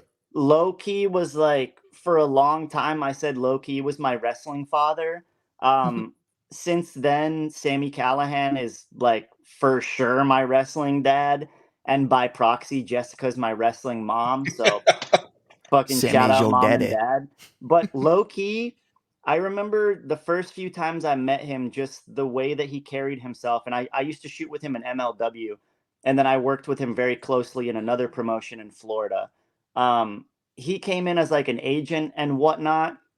And there was one day, dude, I had every fucking roster member coming up to me going, dude, can I get free photos? Can I get this? Can I get this? And can I get this? To the point where I was just like, dude, fuck everyone, man. Right. Fuck everyone. No one values my shit. I had it, bro. Bro, Yeah. I shot photography for like 6 years in this industry. I didn't make a dollar, bro. It Hmm. wasn't until I started shooting video that I started making money. It's because there's so many fucking photographers. It's so oversaturated. No one's doing anything different. No Everybody's one's got an do- iPhone Well, and everybody's everybody's a got hey, an iPhone, photographer now. no Yeah. one's doing anything original enough to warrant getting paid. Yep. So by me Well, switching to video and like creating my own little niche, it's certainly helped. But as far as the photo world, dude, it's kind of a crapshoot, bro. It's yeah. really really sad and unfortunate. So I'm glad that I kind of got out of that. But anyways, back to low key. I remember at the end of a show, bro, I had fucking had it, dude. And I grabbed Loki and I talked to him outside. I just wanted to pull him aside and have a fucking moment with him because everyone's always bugging Loki. So I wanted to have a private moment with him where I could tell him what the fuck I needed to say. So I talked to him outside and I was like, dude, I've been doing this for 6 fucking years. I haven't made a dime. No one respects me. No one pays me. The promoter's never given me a dime. The promoter's never fucking said thank you. That's why I won't mention their fucking names. Because now guess who they want working for them now? Right. Sorry. So Back Loki then they told didn't me, want me. Now I'm hot hose all on me. dude, exactly, bro. You have no idea how many people message me now. Hey, bro, can you give me Thunder Rosa's number? Can you get me booked at Revolver with Sammy? Nah, dog. Nope. Nah, dog. Later. Who supported me when I was a nobody? Nobody, Right. dude. But now they all want my help. Nah, it doesn't work that way. So, I love anyways, hearing you say that stuff about Sammy and them though, because that just makes supporting them because we've just since our first match there just been like Eric said, if we're not there watching it, we're watching it on 100%. Fight. I So know. I mean, it's just Gotta it comes support across Revolver. as that. So I'm glad Yeah. that's genuine. It is. Yeah. It is. So yeah, Loki was kind of like after I had that conversation with Loki, I kind of like gave him everything. So he's the kind of person. Loki is an incredible listener, man. Loki is like someone that'll sit there and listen to you fucking vent, and he won't cut you off. He's actually absorbing what you're saying and responding accordingly, and I really like that. Not a lot of people do that these days. And Sure. so I had this conversation with him, and at the end of it, he grabbed me by the shoulder and he said, "Man, I can really tell you're passionate about this, huh?" And I was like, "Yeah, dog." So he said, "I'm going to give you my number. Call me later tonight." Bro, I had a 3-hour conversation with Loki on the phone that completely changed the way I think. Like, I wasn't putting value on my work. So, of course, no one else was putting value on my work. Hmm. Loki made me recognize that. I didn't recognize that until Loki kind of fucking bashed it into my brain. And I still to this day owe him a lot for the business end because the other thing is Loki also linked me up with Ninja Mac, and Oh wow. Ninja Mac is probably Dude. my best friend in this industry. Ninja Mac was the first dude to fly me out to a show for the fuck of it, dude, because he wanted me to be there to film his matches. On his dime, he would fly me out and pay me and take care of me. He was the first fucking dude to do that. And I've I haven't been in this industry like a super long time, but from what I've seen, there's not a lot of people that have like a personal filmer or a personal photographer and they fly them out and shit like that. Ninja Mac was doing that with me a year ago, dude, and he set that precedent for other people to do it because I wasn't traveling and doing that with Thunder Rosa until after Ninja Mac. I wasn't doing that and traveling around with Gringo Loco until after Ninja Mac. So Ninja Mac was like, I always will have a spot in my heart for Ninja Mac, but he was basically the first dude to like take a chance on me. And like once I started working with Ninja Mac, that's when shit started getting out of control because very shortly after I started working with Ninja Mac is when I got hired by Thunder Rosa. And then shortly after that is when I worked with Killer Cross. And shortly after that is when I got linked up with New Japan and like just all of these spirals and connections like leading to Give different me 1 second. I'll be things right back. Sorry. kind of like started with like Ninja Mac in a way. And it's crazy how it's like I tell Eric all the time, man. It's just all it takes is that one little thing to change the course of everything. You know what I mean? It takes one person just saying, Dude, "I like what you're doing right there," dude, and then everybody else goes, "Oh, hey, oh yeah, that's really bro, awesome," and then it it's just snowballs, man. And dude, that's 100% it. great when And it it's, happens to good people. yes, it's funny you say that because like my first GCW show was Hammerstein. Like, let that sink in for a second, Wow. dude. Like the That, world on like, GCW at yeah, Hammerstein. dude, that was my Oh, first GCW show.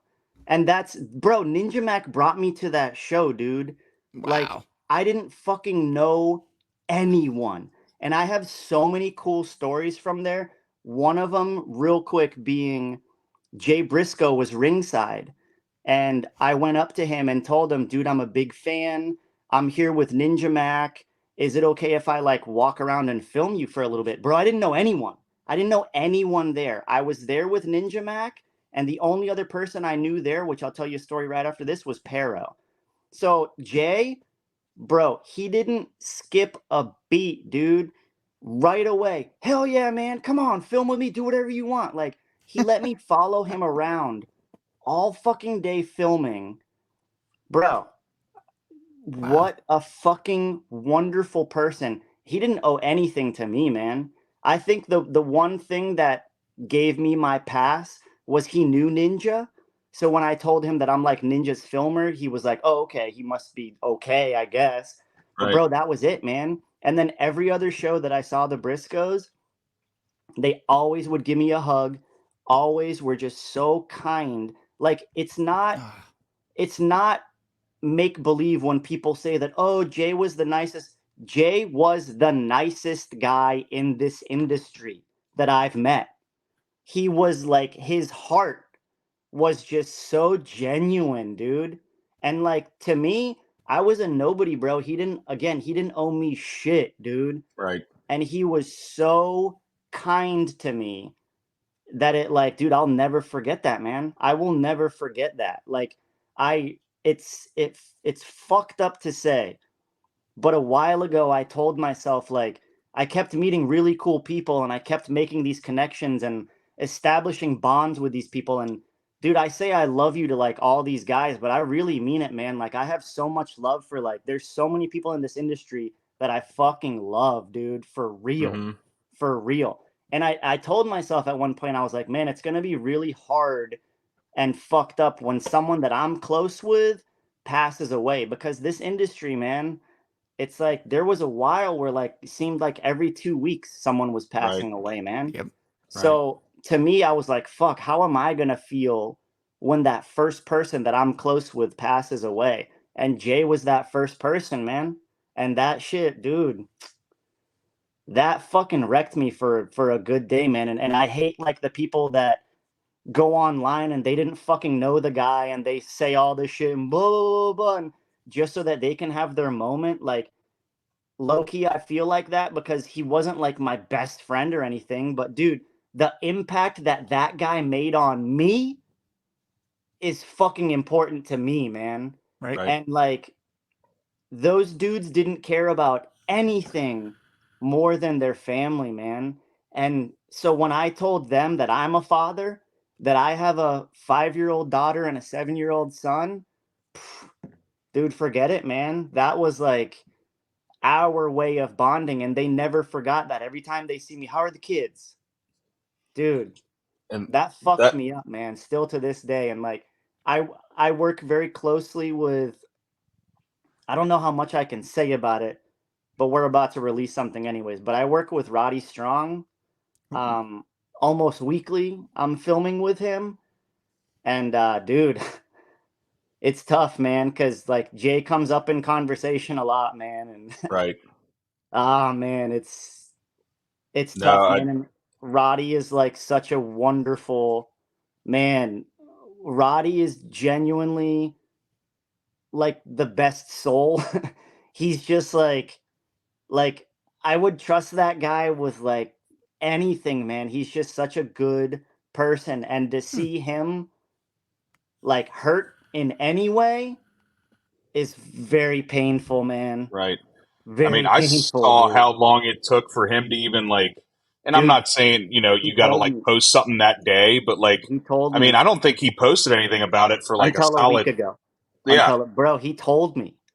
We've been filming some stuff and whatever here and there. Obviously shit comes up, and he straight up told me, man, he's like, I haven't even been able to like write anything about it yet. even It's like well, he's that, got to process it, you know? dude, that was his brother, man.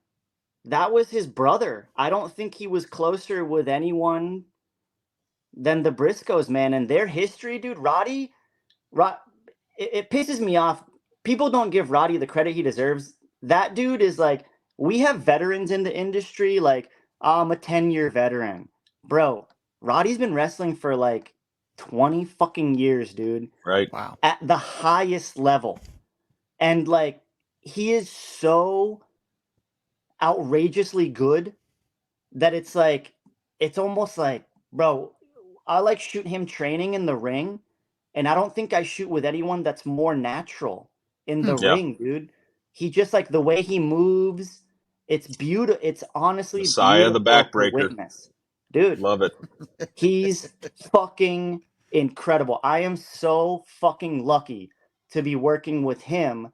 Not only him, but Marina. Marina is like, dude, Marina's so cool. We met her at the Marina last is show, man. so She's fucking awesome. cool, dude. Yeah, Marina is like my favorite, bro. I that last Revolver show, I had my flight home with Marina, and her seat was at the front of the plane. The seat next to her was empty. I threw my bag in my seat and I fucking ran and sat next to her, bro. We talked for 3.5 hour flight. The whole fucking time we talked, dude. That Oh, was wow. That's like, awesome. that was so special to me, and that was before I ever worked with Roddy. So Yeah. weirdly enough, I film and shoot all this stuff with Marina, and then I randomly get a message one morning from Roddy, and it says, "Hey man, I'd love to work with you. I got a recommendation from you from Dalton Castle." And I was like, "What about your wife, dog?" And he was like, "Dude, I didn't even realize that was your footage." Um, That's awesome. So after shooting with him a couple times, he was actually like, dude, that worked out perfect, because he's like, I have this thing where I like to have like two forms of like confirmation. Right. So Dalton Castle, wonderful human being. I've worked with him a couple times. He seems Dalton, like he'd be so much fun to work with. he's a great boy. So Yeah. Dalton Castle told Roddy about me, and then fucking Marina told Roddy about me. So once he had the double pass, he was like, okay, I know I need to work with you. Right. And that's like, dude, that shit is, dude, it's magical, bro. This shit is magical, dude. I was telling Sammy, this is like one of my favorite stories. Lucha, I told you guys I love Lucha Underground. Mm-hmm. I had a poster in my wall in my room for years, and the poster was Ultima Lucha Trace. It was Cage, Mil Muertes, Sammy Callahan in a three-way match. This poster I looked at every fucking day of my life. Every fucking day. And I started working with this company in Florida, and they booked Ricky, Mil Muertes. Hmm. So, boom, check that one off the One. list. Met and worked with Mil Muertes. Couple months later, I'm in Texas, and I got a show with Brian Cage, baby. Now, Brian Cage is like one of my close friends, dude. I fucking love hanging out with Brian Cage. Except So it makes then, you feel like a pipsqueak. bruh, so funny, dude. Bro, I shot with him 2 weeks ago in a gym, him just like getting footage of him training. He has a dumbbell that's 120 pounds, and I'm like, bro, you're basically lifting me Right. with one hand, dog. You know And you know what you need to do? dude, I have this image in my mind right now. You need to get footage of Brian Cage and Pero just giving you a big like sandwich hug with you in the middle. yo, those are my guys too, How dog. funny would that be, dude? Those That'd are be my amazing. guys. We'll be able to If I see ever him. catch them in the Just same man meat room, everywhere. I promise that'll happen if I ever catch him in the same room. And I'll send it. Yes. I'm gonna text it to you right away. And I'm just Yes. gonna be in the middle of it, fucking Just like happy your as like can be. just your eyes and like your little Yes, beanie like yes, happy as can be. So, bro, Brian Cage is awesome. I was joking with him, dude. He's so talented. He's having a full blown conversation with me while I'm filming him, while he's posing, while he's lifting insane amounts of weight. The guy's just a fucking machine, bro. So Yeah. back to the poster. Check mark fucking Brian Cage. Couple months later, I get fucking hired by Sammy Callahan, and I tell him this story, and I go, dude, you're not gonna believe this. When he hired me, I was looking at that poster. And I said, dude, you're not going to believe this, but like one by one, I fucking manifested this. that I'm going to work with every single one of you. And Mil Muertes, he's fucking awesome. Like, it was really cool to work with him. But then when I worked with Cage and genuinely have a friendship with him, and then now working with Sammy, where that dude is like, dude, that's my dad. That's my fucking dad, dude. Like, it blows my fucking mind, bro. But there really is, like, I've talked to several people about the whole manifesting thing. Dude, if there's something that you motherfuckers want, make it happen, man. Go get Like, it. I can't tell you how many times I've manifested this shit, dude. It's so much that it like scares me, dude. Seriously. And the mind's a Wow. powerful tool, man. It's powerful, man. It's like, and it's all like positivity, dude. I used to be like, I wasn't like a negative person, but I used to let negativity get me down. Dude, I don't fuck with negativity anymore, dude. I don't allow that shit at all. If someone brings negativity my way, later, I'm out of there, dude. I'm out of there. I just don't allow it. And like, that's why locker rooms like Revolver, where everyone's so fucking positive and everyone's so happy and so cool and everyone's my homie, basically.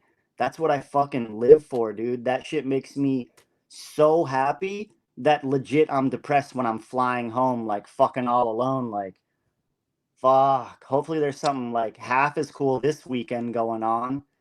Dude, It's that's fuck, man. literally like I kind of have that same mentality. Like ever since we've started uh this podcast, I mean, we started it like last year, what, early September, Mm-hmm. something like that. So like I had my own personal Instagram page, but like running our podcast page now, obviously I follow a lot more, other podcast pages, this, that, and the other. And I cannot, like at the beginning, I was just follow. If you were wrestling, I was following you. And Yeah. now, like as I scroll down, dude, if you're like any kind of like negative or like I continually see, you being like cynical or negative or just posting stuff for Yep. trying to get clicks or whatever. Nah, I ain't. No time for it. I don't care how many followers you got. I don't care about Yep. networking. I just want to follow the people that you know are going to build us up, and we could build them Yes. up, and it's just a lot more fun that way. Totally agree, man. I'll only following people that lift me up. And like, if I see a post that doesn't inspire me or motivate me or make me happy in any way, then it's like, dude, I even stopped. Like, one of my favorite comedians, he had this little bit. It was called the unfollowing. And he was like, yo, go on your phone and every fucking big booty chick that isn't adding anything to your life, get rid of them. And I fucking did that, dude. And I don't have a whole lot of that anyways, but I certainly had like a couple people that just like, they're not adding anything to me. They're not making me happy. There's like, cool, it's a butt. Like, I don't care about that shit anymore. So unless I get like, dude, I like kind of live by that now. Unless they're like giving me some sort of inspiration, motivation, anything like that. Dude, there's some amazing artists that you can go and follow, and their content is just amazing. And then there's other people that are just like phoning it in. They don't care. Their shit's not that good. Dude, I don't have time for it, man. I only want stuff that's gonna like raise me up while raising everyone else up. That's why Give I'm me a like, reason to be on my phone. Yep. exactly. That's why, dude, I take a lot of pride in like my content. Like, my content, if it doesn't entertain me, I'm not gonna put it out. I have to Right. enjoy it and I have to genuinely like it. Dude, sometimes this is really cool. Like, Sammy and I will like edit the videos together like the day after a Revolver, and we'll sit there and watch them over and over and over, dude, because there's like something so cool about creating that. And even though it's my clips, I like kind of black out when I'm ringside. So to see them again, like properly edited, and Sammy's usually the one that's making like the cuts and making them look all fucking fancy and shit. Sammy is fucking, Dude, those what a video fucking Guy. team, packages dude. are so awesome. Dude, Got- what a fucking team. My footage and his editing, it's just I absolutely love it. And so yeah, well, there was even one time where he was like, dude, do you just sit down and like rewatch your edits sometimes? And I'm like, fuck yeah, dude. Like, if it's not entertaining us, how are we supposed to expect it to entertain fucking other people, Right. man? Yep. Yep. And that's where I've done a lot of the unfollowing on. I mean, there's pages on there that'll literally just copy, like, not even like one of your videos, like a video that WWE or AEW posted, and they'll recopy it to their page and be like, "What are everybody's thoughts on this?" And it's like, how is that? How is that your post? Yeah. Like, that's A little effort. A little like effort. something. Like, I don't know. It's hard for me to even like say anything. It's just, oh, it's so frustrating. Well, Yeah. speaking You of know? adding things to your life, you got one more thing you can add to your repertoire. You can now run around and tell everybody that you are the official videographer of the Dad Rolled Order podcast. That's right. Love it. I'll take it. I'll take it. We'll see where that takes you. Fuck yeah. Yo, so I have this is like a little cool thing that I've never really told anyone, but so I have a buddy who's like supported me from like day zero, dog. I'm talking about, so I was telling you guys about those MLW shows that I would shoot guerrilla style. Mm-hmm. Mm-hmm. This kid was the one that took me to these shows. His name is Luke, and he's probably like my dearest friend, like outside of the wrestling world. I got like all of like maybe 2 or 3 friends outside of the wrestling world. He's number one, baby. So anyways, this guy's Shout out, always Luke. been my fucking day one supporter. Anytime he sees me have any little ounce of success, he's the first person to text me and shout me out, and like, just, he's seen my come up, dude. He's seen me go from fucking, again, shooting MLW guerrilla style to like working for fucking Sammy Callahan at Revolver and shit. The best fucking indie promotion in the fucking world, baby. Mark my words. So anyways, he's been like such a diehard supporter, and he has a really, really good job. And he told me a while ago, he's like, dude, whenever you're ready, I have I'll say X amount of money that I'll throw at you for a Tusslemania show. So his brother is like indie wrestling king. This kid is like, he knows everything about everything indies, to the point where like he kind of smartened me up about a lot of shit. Like back in the day when I didn't know what GCW was, he was like, dog, go fucking Check watch this out. Yeah. GCW. And I was like, damn, homeboy's fucking right. So I give credit to him for even me like discovering GCW back in the day. His brother said, yo, I'll match that fucking X number. And that X number plus that other X number is a pretty fucking sweet amount of money for me to throw a show, dude. And Oh my Like a gosh, dude. Tusslemania sold out. yes.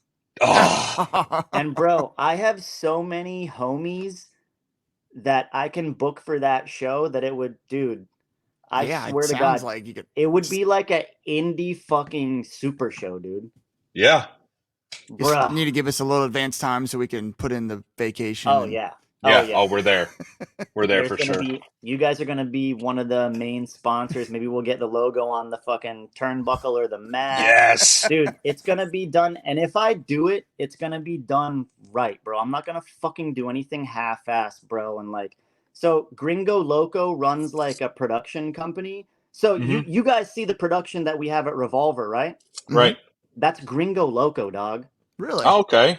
Dude, that guy is so fucking. That's another one of my brothers, Gringo Loco. I got to love meet him Gringo last time too. Loco. That's my Dude. guy. So he has a crew. They're called Funhouse, and they run that production. All the smoke, the lasers, the lights. The reason wow. why our production is here and everyone else is fucking down here is basically because of Gringo Loco, dude. So that's gonna, like, dude, and that's a guy that's like, boom, Gringo's in my back pocket. You know, that's a guy that if I told him, yo, there's gonna be a Tusslemania show, he's gonna fucking be there. Right. And then on top of that, just like some of my closest friends, Ninja Mac, Lindsay Dorado, Zach Wentz, Kylan King, dude, I could go on forever. And if all those people are willing to be at that show, dude, I don't see how that show wouldn't be just a banger of all bangers. Plus, like, I don't think anyone's done some shit like that. like just to be like a fucking video dude, and then now there's gonna be like a show under my name. Like, I want to do different shit like that, man. Shit that no one else is doing. And And you like, dude, I feel like it's becoming close to being a reality. If someone would have told me this 6 months ago, I would have said like logistically probably couldn't put it together. But like, if those two numbers are real and those two brothers actually invest in me, what that is, and I have a substantial amount of money to invest in a venue and a roster and all that, dude. And then that's just them. If I put out there that I'm like open to sponsorships, I think I would have a little bit more support. Dude, I put out that I was gonna have like sponsorships open for like LA for Mania weekend. Fucking Sue Young, dog. This no. this Your was for angel. like fans. This was for like fans to support me. And Sue Young called me up and said, "Hey, I want one of those sponsorship spots." What? Dude, unbelievable, man. And that's what Dude, I'm that'd saying. be, Sue Young is like, that's my angel, dude. and you She's can make it always. Tusslemania 1, Tusslemania Mm-hmm. 2, That's true. Tusslemania 3, That's right. Tusslemania 40, buddy. Dude, That'd be awesome.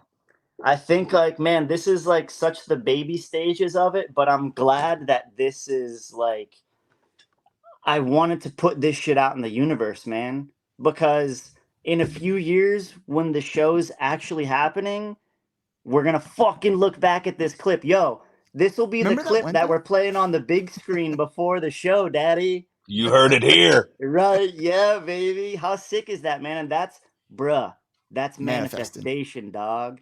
Love it. It's Love it. happening. It's happening. Well, we are all for that for sure. Just give us a little heads up, and we'll get some Dude, vacation in, and we'll you we'll guys are road in, trip man. on down to Florida, baby. Dude, you guys are in. And it's, yo, it might not even necessarily be in Florida, man. Most people think that I'm from Texas because I work in Texas so much. I'm not opposed to it being in Texas. Texas is definitely my second home. And if I were looking for an accessible venue, I think Texas would be the easiest place to make that happen. What part of And Texas?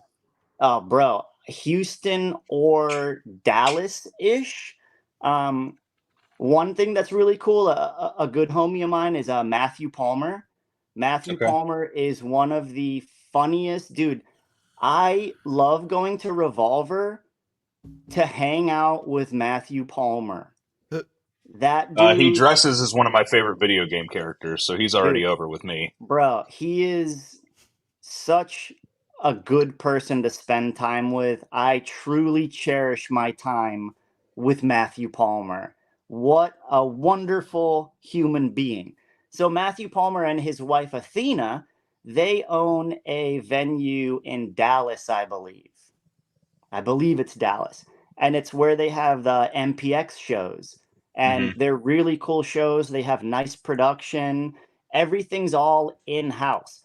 And man, to run a show there, if I contacted Palmer and said, "Hey, I need this date, blah blah blah," dude, it's a done deal, man. That's It's a awesome. done deal. Obviously, the last Ring of Honor pay per view they did, Athena won the women's title in Texas. Like that had to be so cool. I don't know if you talked to her at all about that, but like that had to be one of the coolest things for her. Yeah, Like winning that title, like yeah, right down the road. Like that's so cool.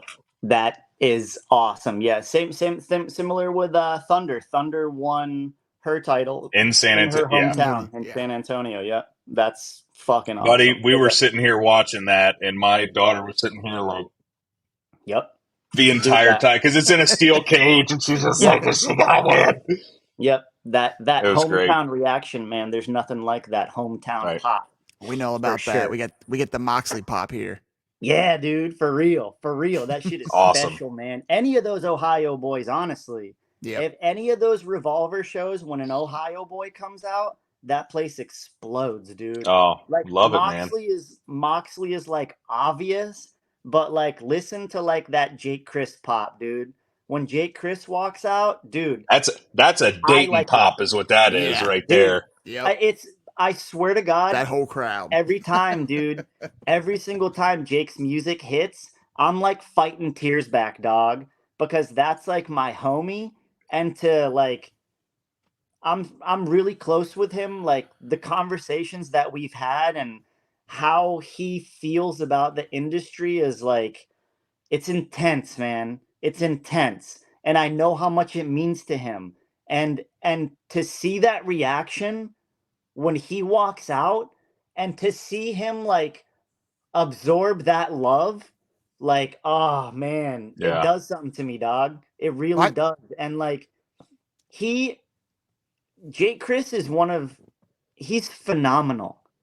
He is phenomenally talented, and I hate to say fucking underrated, but he's fucking underrated. And when he gets in a place like that, and he gets to perform in front of his people that on his appreciate him. stage where he's comfortable, bro, he puts on bangers, dude. He is like when he's in that element and he's flowing, dude, he's one of the best in the world, man. He really fucking is, man. And dude, of like a lot of my friends, man, I like I really, really, really love to see my friends like get their opportunities and like make things happen and perform the way I know they can perform. So like, man, anytime I see any shine go on Jake Chris, I'm like, it makes my heart so happy, man. Like Right. that dude is, and he's sent me like some really, really personal messages sometimes that are like really fucking like so vulnerable, man. So vulnerable, just like everything, the way he speaks to me and the way he's like let me in. Bro, I've a lot of these people that I'm close with, I've known for less than a year, man. And I'm closer with these motherfuckers than I am with people that I know from high school and college and shit, dude. There's Right. just like a vulnerability and like an acceptance and a brotherhood that's and a kinship that's unmatched, dude. And Jake more so than a lot of these guys has like really, really like taken me under his wing, and that dude Hmm. like takes care of me, man. And like anytime I'm around him, he's just such a fucking awesome man. I only want to see like the best for Jake, and like I know it's coming. I know that it's inevitable for him to fucking get his flowers, and dude, I can't wait, dude. I can't fucking wait, man. It's crazy. Like he's so intense, like in the ring and stuff. And I went up to him and talked to him after the Wrestling Revolver show and just told him, he would. I remembered him, for my first indie wrestling experience, and just thanked him for being a part of that memory. And he like, looked at me very genuinely. And was like, "Man, thank you so much for sharing that story with me. It means a Dude, lot." And it just that they have that kind of like the other side of the bro, coin of him versus what you see, when he's dude. performing was just really cool and very genuine. So. Bro, he's a genuine sweetheart. He really is. And you know what, man? There's not a pattern. It's not like a fake pattern, man. Like it really is true. Like some of the guys in this industry, there's a reason why they have longevity and why they've been doing it for so long and why they're so beloved. And it's because they're wonderful fucking human beings like Jake Christ, like Pero, Hmm. like dude, it blows my mind, man, that like I said, man, these connections that I've established with these people in such a short amount of time. And like, dude, low key, that guy would take a bullet for me, dude. He would legit jump in front of a fucking gun for me, dude. I can't say that about like my high school buddies, the dudes that Right. I played lacrosse with in fucking college. Fuck no, Well, dude. it Fuck sounds like, no. I know you're touting all these people as being great people and all, but maybe you're not giving yourself enough credit, man. Maybe there's obviously something about you that, is magnetic and draws people to you, whether it's your artistry or just your lovely personality. Oh man, that means a lot, dude. And like, I hear that sometimes, but like, it's hard for me to accept that, man. Like, I'm lucky that I get to meet these fucking awesome people, man. And like, I never reflect it back on me, dude. Like, they're fucking special for a reason, man. Like, dude, these motherfuckers got to go through so much, bro, to get any level of success, dude. Like Yeah. Yeah. Yeah. the grind that these motherfuckers go through, man, is like, it's treacherous, dude. And the way that most of them are treated, and still to this day, when I hear the amount that some of these guys are getting paid to go and do these matches where they're like, dude, they're not Destroying their phoning it bodies in. for it. Yeah. Dude, they're legit giving their everything. So we And constantly like, thank dude, we it constantly breaks thank my heart, wrestlers, man. especially indie wrestlers, because we say, thank you guys for doing this because we know that you guys are not compensated monetarily, Dude, Yeah. for what you put bro, out there. So thank it You you hear it breaks, all the for time. loving what you do enough to give dude, it to us. The bro, hot it dog and a breaks handshake. my You hear it heart. all the time, and Dude, it's not just a dude, saying. yeah, it genuinely breaks my heart. And it's fucked up because I've earned my pay. I know what my rate is, and I know what I deserve to get paid because I know what I bring to the table, and I know how I can elevate a promotion. I Sure. like, that's not fucking ego, man. That's just, this is Confidence, brother. like, I've seen the proof, dude. And I have a really fucking cool story that I'll get back to about Ninja Mac. Please remind me. But back to that, like, my number, I'm okay with telling promoters what my number is. But also I know that, like, dude, some of the promotions, I'm getting paid way more than what a lot of the wrestlers are getting paid. And that doesn't really sit well with me, man. Right. They should be getting at least what I'm getting fucking paid. Oh yeah. And they're getting significantly, I'm talking a quarter of what I'm getting paid. That is a little upsetting, man. That's That's a little wild. bit upsetting. That's crazy. I would have never thought that either. Like you'd think they would be the first ones getting paid. Well, and obviously there's a scale. Obviously every locker room has, the Main low, event the pay mid. to yeah. Exactly. Exactly. But it's just heartbreaking when I hear from some people like, "Oh yeah, I worked the show for $75." I'm like, "What?" Dude, Dude, I can't imagine that. these guys are like 500 to me. To, $75? dude, to me, I have like a scale in my mind, like what everyone's worth. And obviously, I have a little bit of insider knowledge of what like people are really worth. Like, dude, some of these numbers are astronomical. There's people out there that they can get $5,000 for a match. Right. But there's also people that are out here that are getting 5 hot dogs for a match. So there's a huge scale. And to be conscious and aware of that is like, it's almost detrimental to my psyche, dude, because dude, some of these people that in my mind, I'm like, oh, that's a $500 wrestler at least. And they're like, oh, yeah, I did this show for 75. I'm like, what? Yeah, Dude, that's it crazy, blows dude. Like my that. balls off, dude. Yeah. Wow. Is that like a like I guess kind of depends on the promoter type of thing? Like I imagine most of these like actually decent indie promotions are actually paying the wrestlers, or is it just kind of depend? this is an isolated situation, I will say. This isn't like this is something that's running rampant and all of my high-end friends are getting criminally underpaid. That's not the case. This is more, I'm referring more to like basically my more local promotions like Revolver and shit. That's no. I'm not talking about Revolver at all. Sammy takes care of everyone. Right. Everyone that works there gets taken care of. I'm talking more about like, yeah, more random, obscure indies. But here's the thing is the wrestlers, just like me, they have to put value on themselves. Mm-hmm. So if you're Right. going and you're accepting a $75 booking, well, then you're a $75 wrestler. Yeah. So to me, that was a hard pill to swallow. I was getting paid $0 everywhere. So I was fucking the free guy everywhere until I finally put my foot down and said, no, if you want this content, this is the price of admission. And if you can't afford it, later. Mm-hmm. So, but I got to a point where I'm comfortable enough turning down jobs because I can stay busy. Yo, CCW, They are amazing. And quite frankly, CCW is the reason why I am able to travel around the world and take bookings elsewhere, because CCW doesn't book me per show. If I show up, he pays me. Every single show. There's basically 2 shows a weekend. If I'm Mhm. there, he uses me and he pays me. And furthermore, he values me and he wants me to be there. To the Right. point where, like, this weekend, my promoter called me and said, "Hey man, are you gonna be here this weekend?" And I said, "Dog, I'm so sorry, man.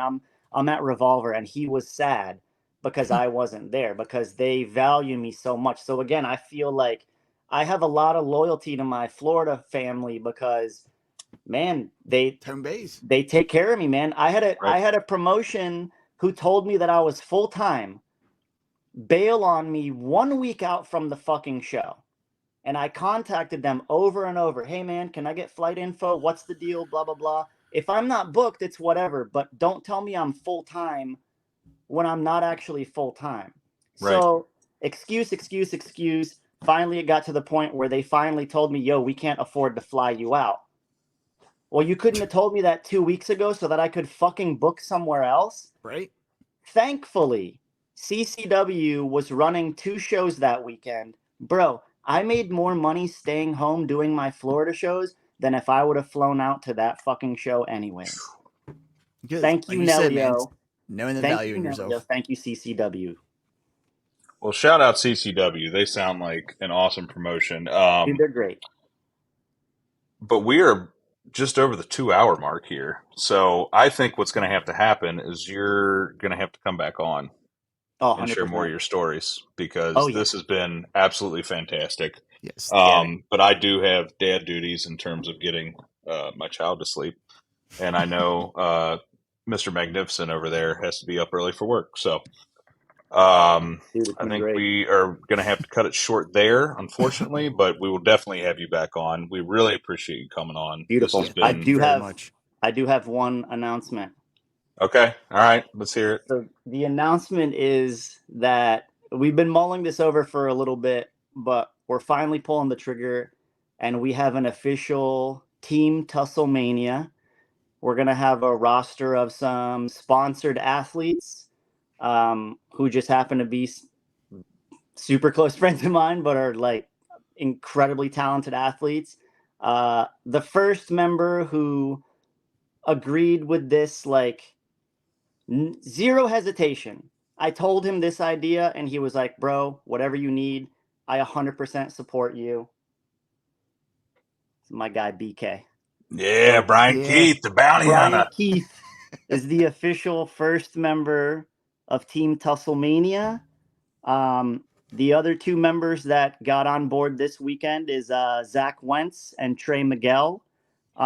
If you guys actually watched the Revolver Drip pay-per-view, We they did. fucking walked out in I saw that. Tusslemania gear, man. Yep. Yes, And I damn near fainted, man. That shit is like, that's that so shit means awesome. so much to me, man. Yes. It means so fucking much to me. So they are on the team, obviously. The final 2 members of the team are my sisters, and I wouldn't have done this without them. They've loved and supported me from day one, and legitimately, like, I love them like they are family. The Renegade Twins, Rob Hell and Oh, yeah. Charlotte. yeah. Yeah. So, man, those 5 people, that's a fucking heavy team, man. Nice. And Yeah. Hell yeah. I can't get in too much about, like, what it all means and what we're gonna do, but cool things are gonna happen, and basically everybody is gonna get their own Tusslemania. Oh, So that's awesome. No. right now, shout out to my boy Ryan Shaw. He does all the artwork for Loco Wrestling. He's a Texas guy. He's the fucking best artist, dude. He's fucking amazing. He has taken all of my original designs for Tusslemania, and he's made the different renditions. So currently he's making a Brian Keith Tusslemania. After that, we're gonna have a Rascals version, a Trey Miguel, and a Zach Wentz version. And then shortly after that, we will have the Renegade Twins version, a That's Charlotte awesome. and a Robin. And they're not going to be, it's not going to be one for the Rascals and one for the Renegade Twins. Everybody gets their individual Tusslemania. And that way, once we start selling merch, they can get their cut. You know, I just want to help Everybody's gonna support, eat. give back to them, because these guys have, like, especially Zach, man, backstage at Revolver, Zach told me, "Hey man, do you have a shirt?" And I was wearing one, and I go, "You can have this." And he was like, "Nah, dog, I'm not gonna take that." And then Trey walked up and he goes, "Yo, you got a shirt for us?" And I was like, "Dude, I took off what I was fucking wearing and I said, here." And they fucking walked out and wore that shit. And I swear to God, man, I was And like, won the straps. and won the fucking titles that day, dude. Thank you. Just So, saying. dude, That's awesome. that is so fucking meaningful to me that, like, this is the least that I can do. So, like, anytime I shoot with them, I'm gonna make highlight reels for them. They're like, all that I can do to rep them, I will go out of my way to do that because of what these fucking guys have done for me. And, like, dude, especially, man, Zach, like, that was the second time that Zach has worn a Tusslemania shirt out. And, like, dude, they can wear the promotion shirt, they can wear their own gear, they can wear a cool fucking Metallica shirt. Nah, dog. They're wearing Tusslemania shit, man. That just, like, so everybody on the team is gonna get a team jacket, which I'm wearing right now. We got the little logo on the back, if you can see. Hell yeah. Oh yeah, So that's everybody, dude. everybody's jacket. Here's Zach's right here. This is Trey's, and this is BK's. Everybody's jacket is gonna have their Tusslemania logo on the back. That's Yes. awesome. I hope in the very near future I can get a team photo of all 5 of them, all 6 of us wearing our fucking team jackets, and that's like, I can die a happy person when that happens, man. Hey, that's awesome, man. That's really cool to hear. We definitely look forward to seeing all that come to fruition. Yeah, That'll and I wanted to make that announcement, and I was just gonna make like some lame post about it, and dude, it's so fucking sick that I got to do that here, man. Thank you. Yeah, we I appreciate love it. that, man. We love Yes. having you here. Yeah. Yeah, dude. Exclusive. Fuck yeah, Exclusive. dude. Dude, All the yes. scoops, I baby. watch a lot of MMA, and when they do interviews, it's almost like a cool little thing to have, like, breaking news. So I was like, let me give my boy some breaking news. Yes. Well, we appreciate Let's it. go. Deep down. Dude, Love it. you guys are fucking awesome, man. This has been Thank so you. fucking cool. I don't get to, like, sit and talk to a lot of people, and, like, you guys genuinely listen to me. You fucking, I'm a chatty Cathy, boys. I'm a fucking chatty Cathy. Me And too. you guys let me fucking have this platform to fucking chat it up. And, dude, this is just stop number 1 for Tusslemania. Dude, if we got to make this a fucking monthly thing, whatever we got to do, I'm in. baby. Oh, Let's we're go, down. dog. You know I got, bro. I didn't even tell you. Yo, we got the Ninja Max story for next time, too. I have the Yes. coolest fucking Ninja Max story for you guys next time. I think we need to do post Revolver reviews with Dude, Tusslemania. can we do that? Yes. Can we do that? April 6th is Thursday, the next Yes. show in Dayton. Dayton. I After that- am for sure going to be there. I know Mike Dude. needs to work it out Bruh. with Yo, getting out of work, but if we're all we'll be there together, maybe we can do like a little mini, like, live, like, all together mini podcast. Yes. And dude, I really, really like the idea of a Revolver review, to the point where we can even do, bro, we're gonna have to do another one fucking this week, bro, because we got to do an actual review of the show as well. Of Drip. Yeah. Yeah, absolutely. Dude, I'm in. I'm in. All right. Let's do it. Sold.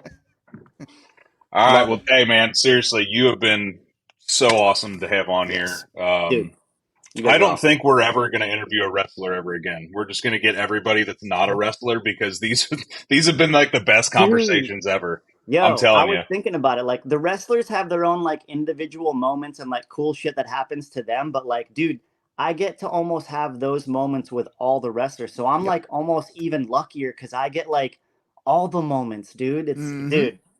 It's like It's I said, insane, man. it's a very unique perspective, man, and it's Dude. one that we were chomping at the bit to hear. So again, 100%, thank you man. for your time. Dude, thank you guys so much, man. All right. Well, we appreciate you. As always, I've been Big Rig. He has been Mr. Magnificent, Mike Martin. This has been Tusslemania, the man behind the camera, all the greatest footage. We will definitely have you back on here soon. Thank you so much, my friend. Love you, boys. Love you too, buddy. Top Dads, out. Later.